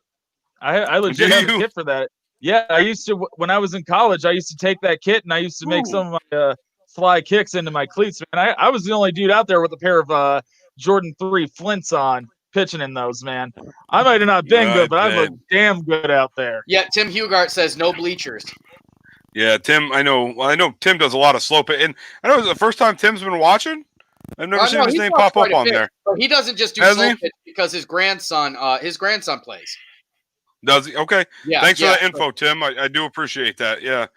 So it's going to be definitely interesting this year. I wish everything I that's could going go on. watch every game because I would spend my what's left of my 401k after all this COVID stuff to watch Owen hit a liner right at your groin during pitch. No, it's going to happen. It's happened quite a few times, almost in my backyard. I'm not propping my son, but if I can get him to just pay attention to the ball, he can crack it, and it's come close quite a few different times, okay? Oh, my God. Oh, yes. He coached, Tim coaches the minor league Tigers. Tim, I'm going to be taking is that only for the next 2 years? Well, by chance, Tim? He coaches the little guy in his profile picture. Nice. Obviously, that's I asked him. I am the Tigers this year. When I was a kid, I was the Tigers, Tim, and it rode with me. I still have my jersey as a kid. All right, doesn't fit anymore. I'd wear it, but it gets real stretched out. The T ends up a little bigger than what you should be. But Tigers this year. I was Tigers as a kid. Tigers in T-ball. Tigers in coach pitch. So I'm hoping when I go to the minors, I can be the Tigers still. So yeah, But anyways, David. Giants, White Sox, Indians, Reds. And then I played 1 year of high school baseball under the great Wayne Howell. Mr. Howell. do we let's see, because listen, David, if you still have those Power Rangers all black light ups, bro, let me know. I'll pay good money for them, man. I gotta add to my collection. I gotta do it. Within 2 years. Oh God. Just dropping bows. So another topic. I wanted to bring that up. I didn't think it would last as long as that one did, but I do want to talk about Drew Brees real quick. All right. I'm gonna commend him. And you know what he said was wrong. Okay. So commend. Right. Yeah, I'm not commending him and saying he's right in what he said the first time. No, I'm like, what he said the first time was wrong. And I will give I'll give credit where credit's due. Sammy did correct me. All I did was read what he said, and I thought, no big deal. Who's gonna, I can't be mad at someone for disrespecting the flag. But the question that was asked to him was directly related to, basically Kaepernick and other players kneeling on the field. And then he stated that he would never, he never appreciate anyone that disrespected the flag. He never, exactly. He never agrees with anybody disrespecting the flag, is what he said.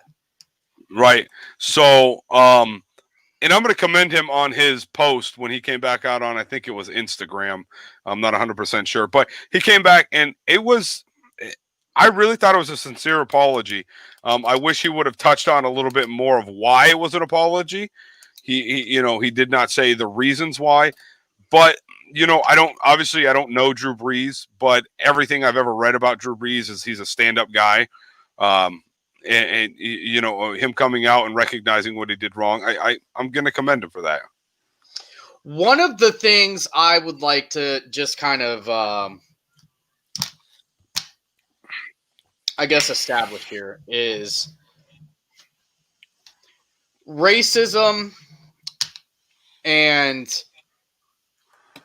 things that can be portrayed as a racist statement, like Drew Brees' thing could have been.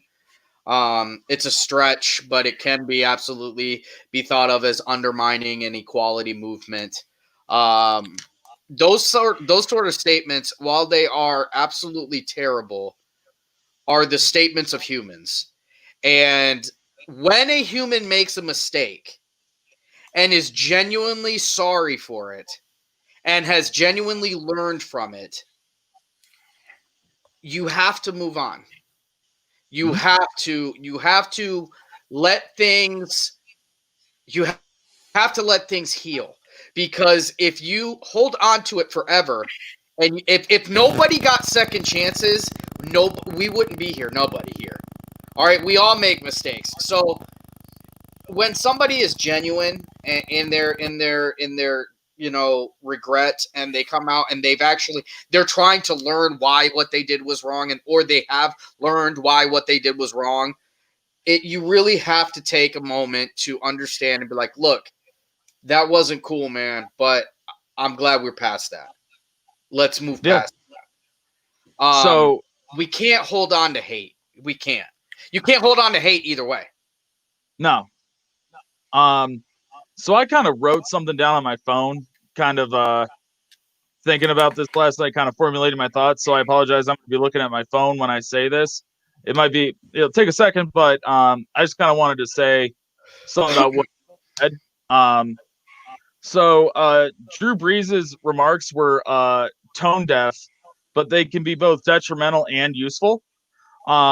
He exemplifies why our nation hasn't made significant progress on the most complicated issues. When it comes to race, bigots are a pretty easy bunch to fight. You see them coming, you know their motivations. And I looked up a quote, Martin Luther King. He said, "The ultimate tragedy is not the oppression and cruelty by the bad people, but the silence over that by the good people." Okay? So you can be a good person and allow bad things to happen. You can have a moral compass and lack the endurance to follow it. The concept transcends race. Hypocrisy and indifference are fundamental human traits too. We have free will, and we often use it to be selectively numb and dumb. Brees, he's outspoken about his Christian faith. He kind of made the same mistake in September. He appeared in a video for Bring Your Bible to School Day, and that turned out to be to a group known for their anti-LGBT views. And he said he didn't know about the group's troubling history. And as he's doing now, he's pointed to his inclusive track record. These controversies, they don't make him like homophobic or racist, in my opinion. His good deeds don't make him unassailable, though. Brees has been a stronger advocate for decency than most, but clearly he has dangerous viewpoints. No one's immune to implicit biases that don't allow you to see a bigger picture. But just to finish it, in Brees' shame, there's a universal example of how indifference and ignorance can slither into the mind in the same insidious manner that racism can. To conquer it, Brees and angry, disappointed masses both need to recognize that and rise above the insults and defensiveness. Sorry, it was a little long-winded, but I hope I got my point across. That was kind of long-winded. I kind of typed it out, but yeah, hopefully I kind of reached someone. No, Yeah, I think you popped out some really good stuff there. Yeah, but I do want to say too. You can't cast him as an adversary to Black Lives Matter from this, though. Like you can't cast him as an adversary to it. He hurt his critics, and just remember the endless fight for genuine equality involves more than turning back the worst people. Progress demands persuading the best to be better. That was the last thing I had. Yeah, I do want to say I really appreciated with Terry Henton when he spoke of the baseball analogy. I have never thought of the situation in the way he presented it, on how certain people can start at second base, but some, they still got to start at home plate. They have that advantage. So I wanted to say how much I appreciate him coming out. I love being educated.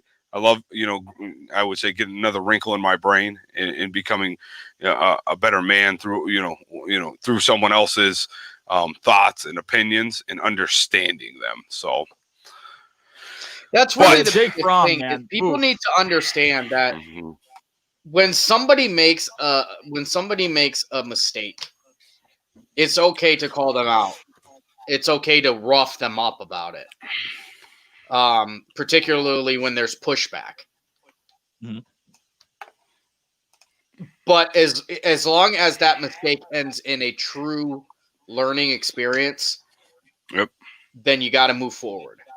Now, if you have somebody that it doesn't seem genuine, or you don't feel they've learned anything from it, then by all means continue to but in the case of Brees, it's something where, I don't think a lot of people, it really clicked the flag and kneeling. Not that he was kneeling on a flag, by the way. The national anthem and the kneeling wasn't a direct shot at troops. It was a direct look at what the hell is happening to us. We love this country, but this country doesn't love us. And I don't think people could separate it. And finally they are. Mm-hmm. And things are, I think people are realizing, I mean, Colin Kaepernick is going to go down as probably the biggest martyr of all time when it comes to a professional athlete, because that's exactly what he is. He's a martyr. Whether you like him, absolutely, or whether you like him or hate him, he sacrificed an entire career for a belief system. Yeah. You'll never see that again. The one thing that I've really learned this week from you guys, from our spat yesterday, your spat yesterday that I was just kind of there for. Again, anyone watching, if you know me, I love to instigate, and I did not instigate this time. But I've kind of learned this week that having an opinion, everyone's right is to have an opinion. I'll be honest, I couldn't get behind or agree with them that didn't agree with my viewpoint or the wider viewpoint that Kaepernick was standing up and he is a hero. If you don't, that's your God-given right to, and American-given right to have an opinion. But like Sammy, like you said, Colin Kaepernick, martyr, he's a hero. He showed. Listen, it wasn't about hundreds of millions of dollars to him. That's not what it's about. Might not be a hero to you, but he's a hero. But he's a hero to many people. He's a hero to somebody. And here's the thing. Here's the thing about it. People will say, well, he had his millions. He had this. He's fine. The thing is every time we look at an NFL athlete, what are they looking for, guys? What's an NFL athlete always looking for outside of winning Super Bowl or getting money, right? It's Because money. he wants to get compensated for his services.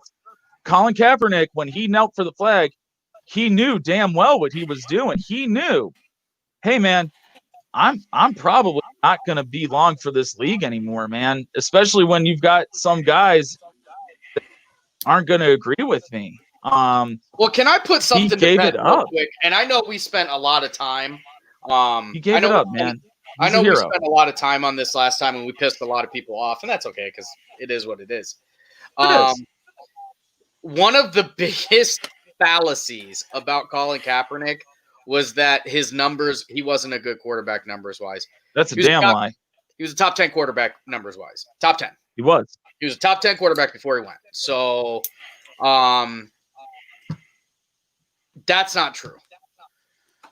Whether or not you believe that he would have continued that is neither here nor there, but I do know that he was not, that there are not 65, are not still in the league 65 quarterbacks better than him. They're not. No. So, you can't tell me, you can't, and hey, we can move on. I don't care. I just want to put this to bed. The Miami Dolphins, when they lost their, I think it was Tannehill went down, right? That 1 year in the preseason. Jay Cutler was retired. He didn't want to come back. Colin Kaepernick is down there, and Colin Kaepernick went to a Super Bowl. Colin Kaepernick was a top 18 quarterback in the league. I'll argue that till the death of me. A C-grade Colin Kaepernick better than an A-grade Jay Cutler, in my opinion, and he had more left in the tank than Jay Cutler and Kristen Cavallari's failing marriage. It was collusion. It was being afraid. And I'm just going to say this. You guys know I don't like Tim Tebow. I never have. I never will, for reasons I won't get into. Tim Tebow caught a lot of flack for what he did, and I get it, man. You can't sign a backup quarterback with all that juice around him, all that controversy surrounding him, because then the backup becomes more of a story than who's actually playing. But the thing is, man, you can't tell me right now that young man has something to offer. His talent didn't disappear after. No. You know what I mean? It didn't. It wasn't Dorothy coming down with her house from Kansas into Oz and crushing that wicked witch with her I think red shoes that curl up. That didn't happen, man. He still had gas in the tank. He probably still does. Yeah, Tebow. I don't think Tebow was a good quarterback.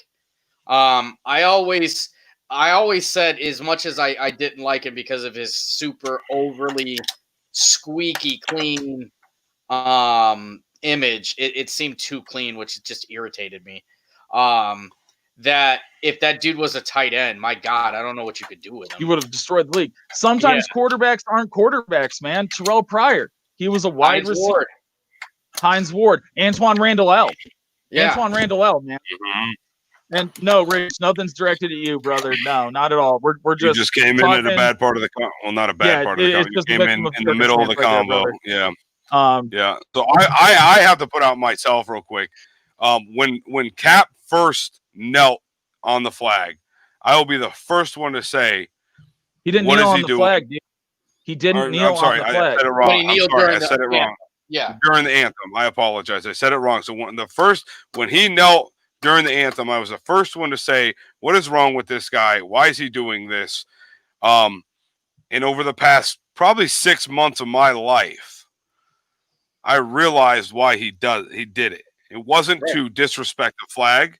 It was not to disrespect anyone in the military, whether it doesn't matter what branch it was in. It was simply to use his platform to bring the vision of what was going on. Black people, what was going on? Black people not getting beat by police for no reason.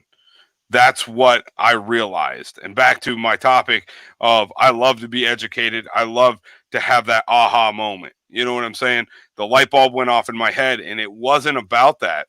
Because I think everyone on this board, I say to myself every time I see the guy with the Vietnam War hat on, or I'm the Navy veteran, whatever it is, I say thank you for your service.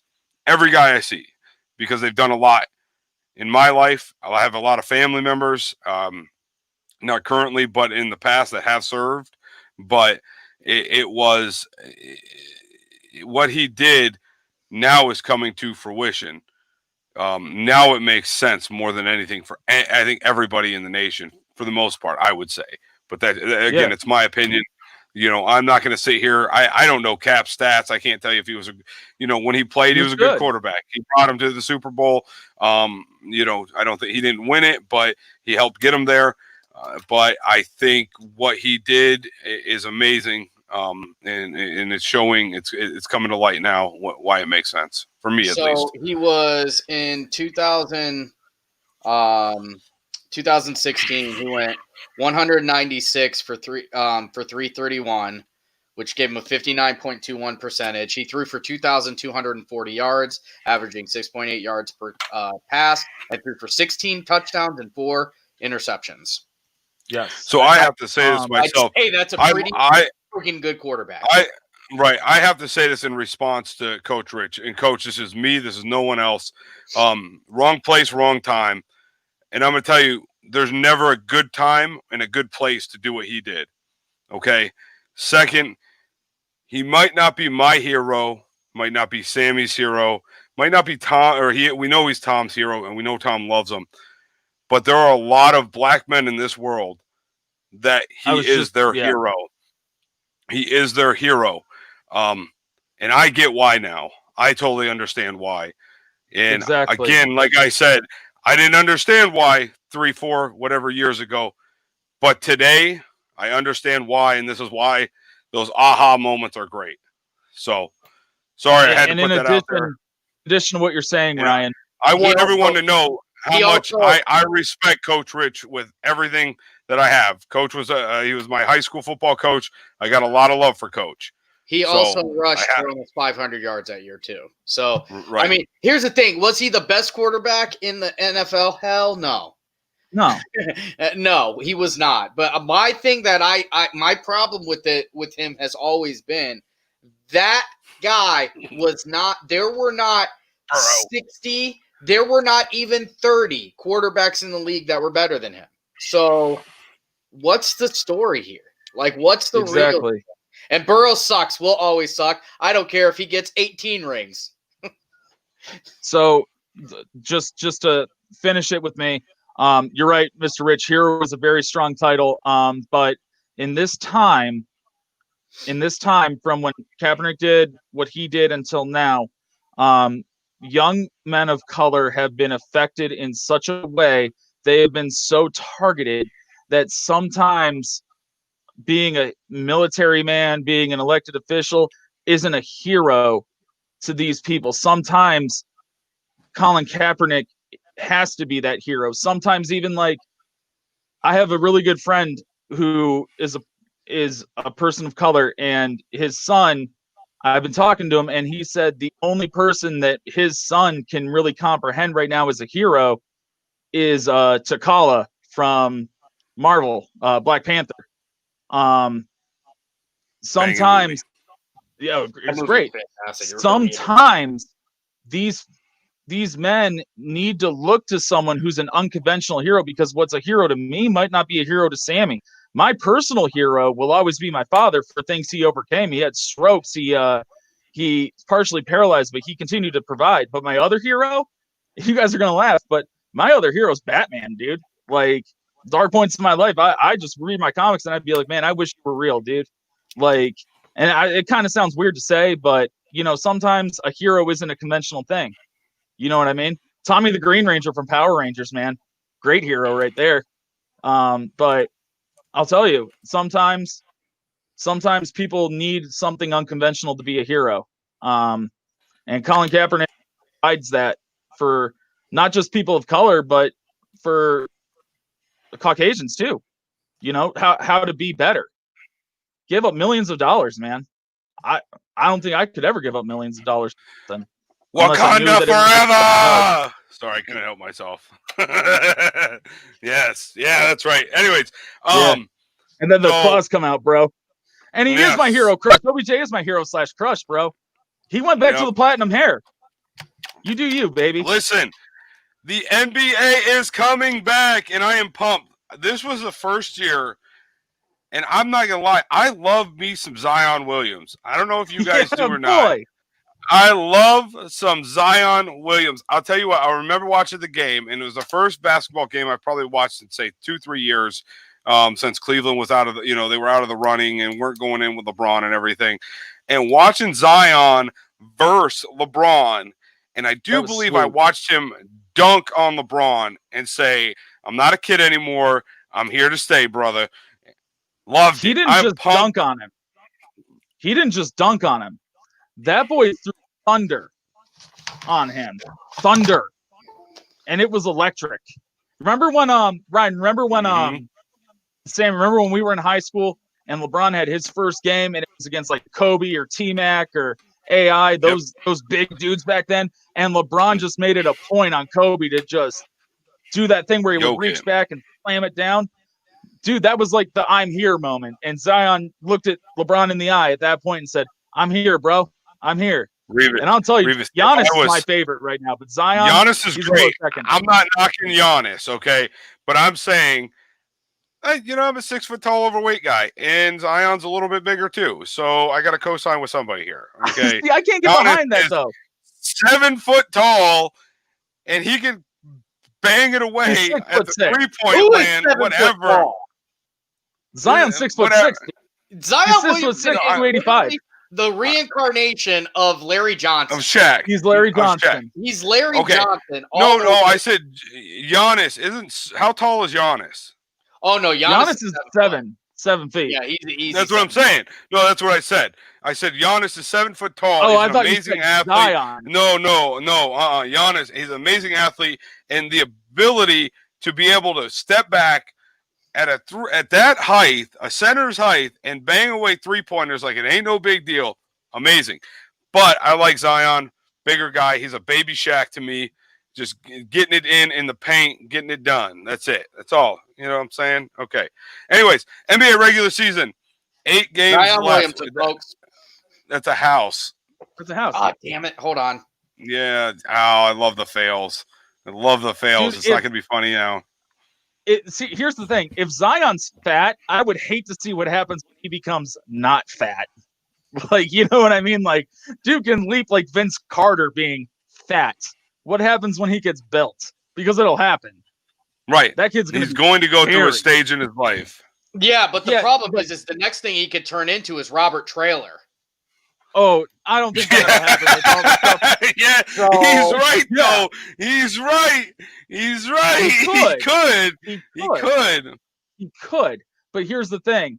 Oh, yeah, here we go. Come on, man. This is gonna Robert Traylor didn't play in a time like though. that. Oh my God, Sammy, it's spot on, dude. It's close. I'm not gonna sit here and. Why you don't want my frog, Frida? No. But Robert listen, Traylor didn't play in a time though that we're playing in now. So you know what I mean? My like understanding. Right. Sorry. My understanding is you're good. The NBA is returning on July 31st. They will play 8 regular season games, and it will be a play-in playoff. Correct, Sammy? I know you got the stuff in front of you. Yes. Yeah. So play-in playoff with 22 of the 30 teams. Yes. So here's my question for you guys with that. Do the Cavs just, because records are frozen for the teams that aren't in the aren't in the play-in or anything like that? Right. Do the Cavs just phone it in? You know what I mean? Like, do they just start experimenting with lineups? No, they're not coming back. They're not in. They're not playing at all. They're not part of the 22. No. I didn't read. The Cavs. 10 teams got cut. The Cavs and Golden State and. Well, I'm not surprised. Yeah, there's who I mean, what did they were like 20 and 40 going into the Wizards. 14 wins this year. 14 wins doesn't matter how many losses at this point because it's bad. Just 14 and bad is what it should ladies say. Ladies and gentlemen, Zion Williamson. Oh, come on, man. I think a more apropos comparison is Sean Kemp without the Oh, you want that Sean Kemp? Because I can find him too. Yeah, and Coach Rich, it is going to be at the Disney Sports Complex. Are there fans? Did someone tell me that there can be fans? No fans? No, there cannot be. No, there's no fans. Probably Billman's route. There'll probably be blow-up dolls in the stands. Probably. Top 4 teams. David Rivas asked top 4 teams. Who you got? I mean, you got to go Lakers, obviously. Here's the problem. You know what sucks is Milwaukee's probably going to win this championship, and this championship. This championship's going to have an asterisk. All day long, yes. So all day long, it's not going to mean anything to anybody. I will say this: I know this is very surprising to everybody listening, but I do feel if they played the full season, that the Lakers would have won the championship this year. They would. I think with what the tragedy that happened to Kobe Bryant and LeBron wanting to prove who the hell he is, I think they would have. I think they would have won it. But no, I think this year, because of everything that's happened with not playing the season, I think the Milwaukee Bucks are going to run away with it. I think, and Rivas asked top 4 teams in descending order. I'm going to go Houston, Toronto, LA, Milwaukee. I think Toronto repeats, man. I really do. I truly even without Kawhi. No. Yes. The only reason why they won last year was because of Kawhi. It's not the only reason they won, and that's why they won. Oh, yep, Tom, Kyle Lowry. Do you want me to rattle off? If you're going to try and sit here and tell me that Pascal Siakam or whatever the hell his name is the reason why they won the damn championship, I'm going to go ahead and just stop here today. So Siakam wasn't the reason they won, but Siakam took a huge leap forward this year. Might be most improved player of the year.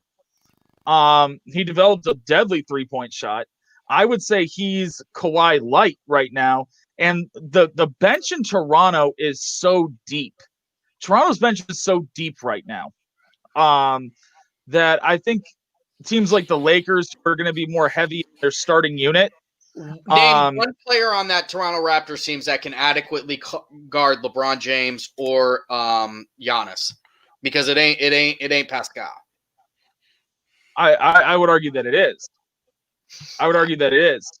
Because when Durant was playing, Durant shot like 2 for 13 against Siakam in the limited action that he had.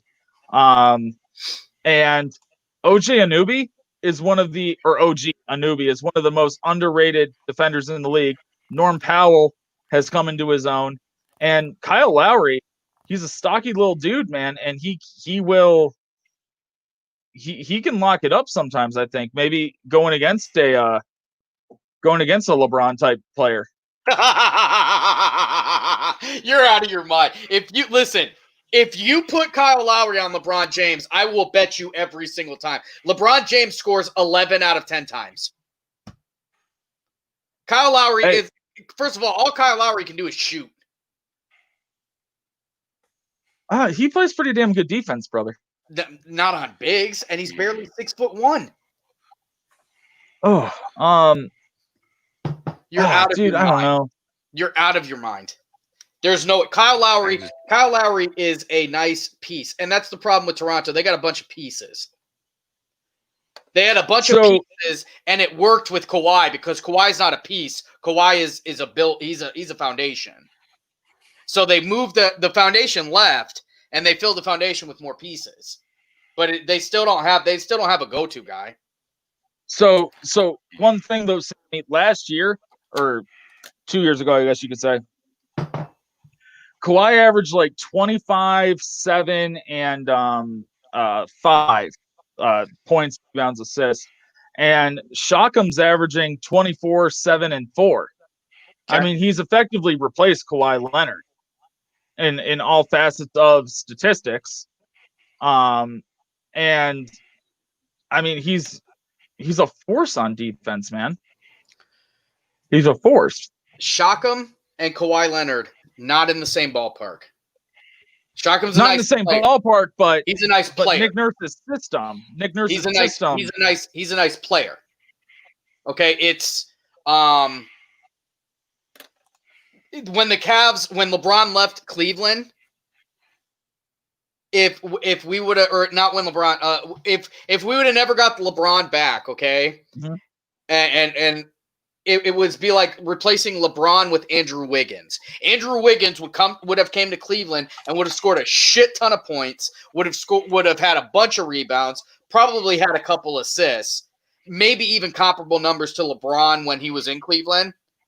They're two different. They matter too. One makes your team win against the better teams. The other one is just going to fill up the stat sheet against the bad teams. Okay. Toronto's not necessarily a bad team. They're just not going to compete with the top two. All right, so we got somebody that wants to tell us their top four. So Mr. Boy. David Rivas, a show follower the whole time. I'm bringing him on live real quick to tell us his top four and probably to tell us why Tom's crazy. Here we go. Oh, man. What up, David? Thanks for joining the show, bro. Hey, what's up, fellas? David What's up, Rivas, bro? all the way from Tampa. Blasphemous. All right, that's blasphemy right there. Okay. Oh, hey, be gentle on me, bro. Be gentle. I had a long day, okay? There's no way Siakam or Lowry are carrying that team. Zero. They lack All right. everything. My top four is going to be Lakers, Clippers, Boston, Milwaukee. All right. That's literally the So only. who wins? Who wins? Who I got takes it? Clippers, man. I got Clippers with too much defense with, Right. with just perimeter wing defenders. And Lou scoring. Williams is a good piece, though, too, man, because Sweet Lou can come in there and just light you up for 30 a night off the bench just because he's messing around. He's like Ice Cube in that song. It was a good day. Messed around and got a triple double. I don't think that any of the teams right now are going to be able to withstand a completely fresh, rested Giannis and crew. Okay, That's here's my another thing. thing. Sam, here's These my guys thing. haven't played. They haven't All right. played in months. So But you got Sam, guys listen. basically that are going to be completely fresh that have to go against a 7-foot tall guy who dribbles like a point guard and dunks like a shooting guard. Correct. Oh. He can't shoot, and we've seen throughout this last couple years, he can do everything he wants during preseason. Come season and playoff time, they lock down the hole. He can't really shoot, and he becomes a one-trick pony to where they rely on Chris Middleton. They don't have the big man, so I'm not choosing that. I mean, as the Eastern Conference Finals, they'll win, but I beg to differ, man. I mean, he's a point guard that just take it to the hole. Middleton's But shot they have the has Lopez gotten- brothers. Middleton's shot has gotten so sharp that if you don't give enough resources to guarding that shot, Middleton's going to be able to make enough of a difference that the hole's going to open up for Giannis. And then don't forget, Giannis blocks everything in anything in his area. He changes. You can't just drive in there anymore. And he's a perimeter defender now. Yeah. So that changes the game for people. Okay, so my question is this then: what's the difference between Giannis and the Bucks to the game style of the Rockets and Harden?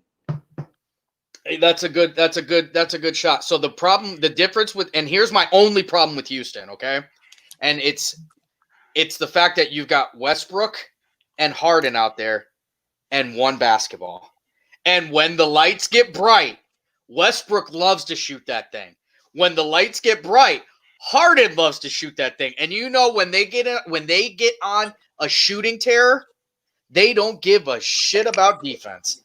So the Houston Rockets, the only team I know that will lose a game 156 to 154.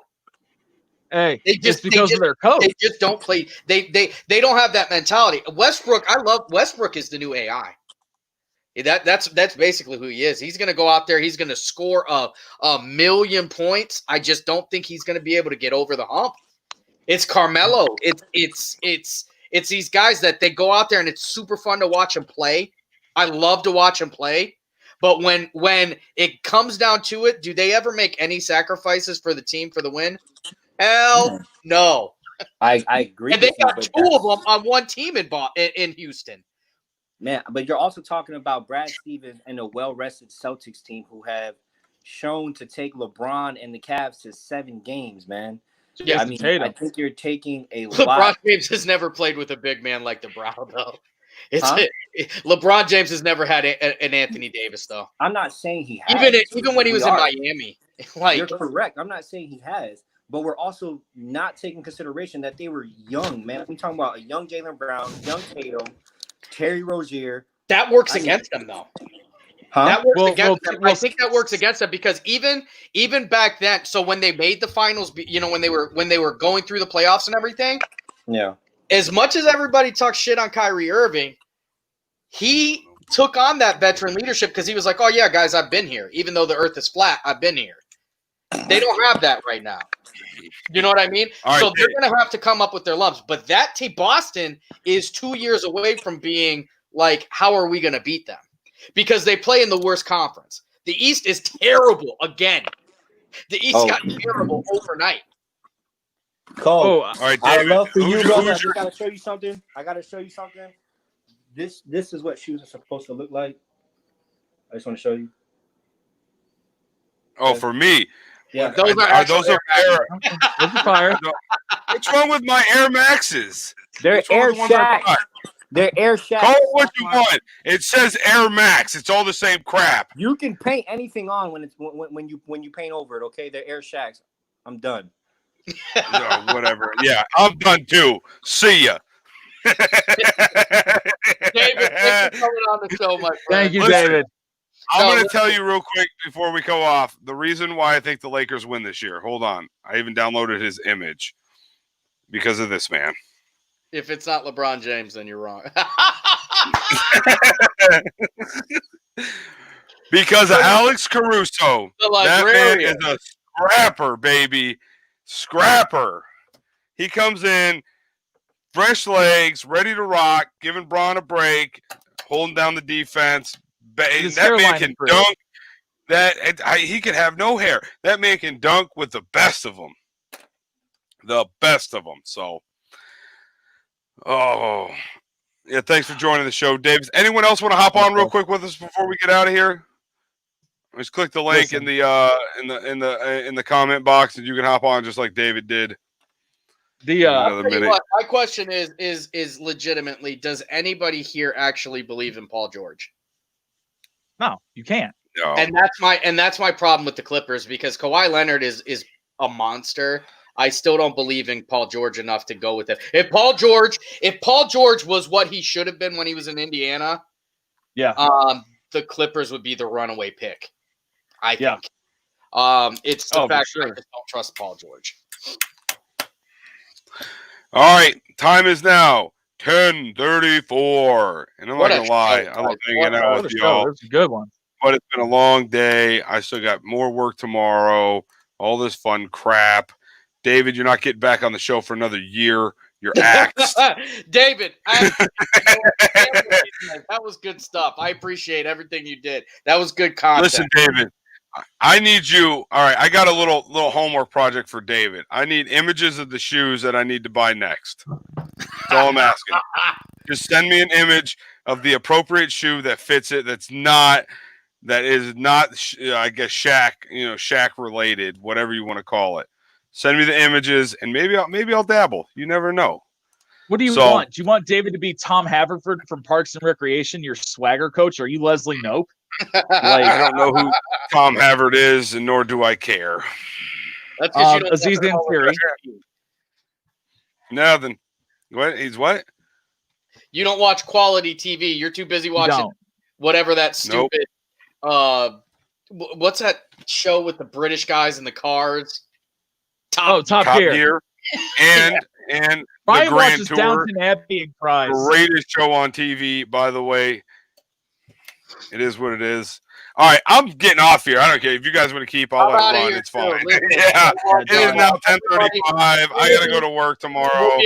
We'll be at the rally tomorrow. Yeah. It'll be live videos. I look forward to seeing, hearing, and just being around people. So God bless everybody. Take care of each other. It's all love. Yeah, thank you guys so much for everyone listening. It's been a great show tonight. Don't forget tomorrow. If you are a dummy, go ahead and stretch on down to Bridge Street, take a little hike. If you're not a dummy, you know where to go at this point. So we'll see everybody. It sounds like tomorrow we will be live down there. We're going to be doing interviews, and I can't wait to get the speeches on tape.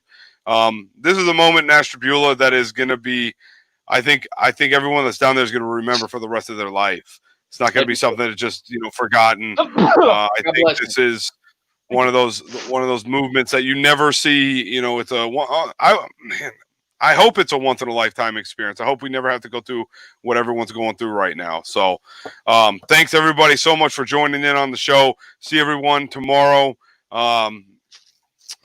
See everyone tomorrow. This is Ryan. I'm signing off. Thanks again. Sam, I'm out of here. See you guys tomorrow. Tom, I'm out. Later, guys. Got to get this stomping in my Air Force Ones.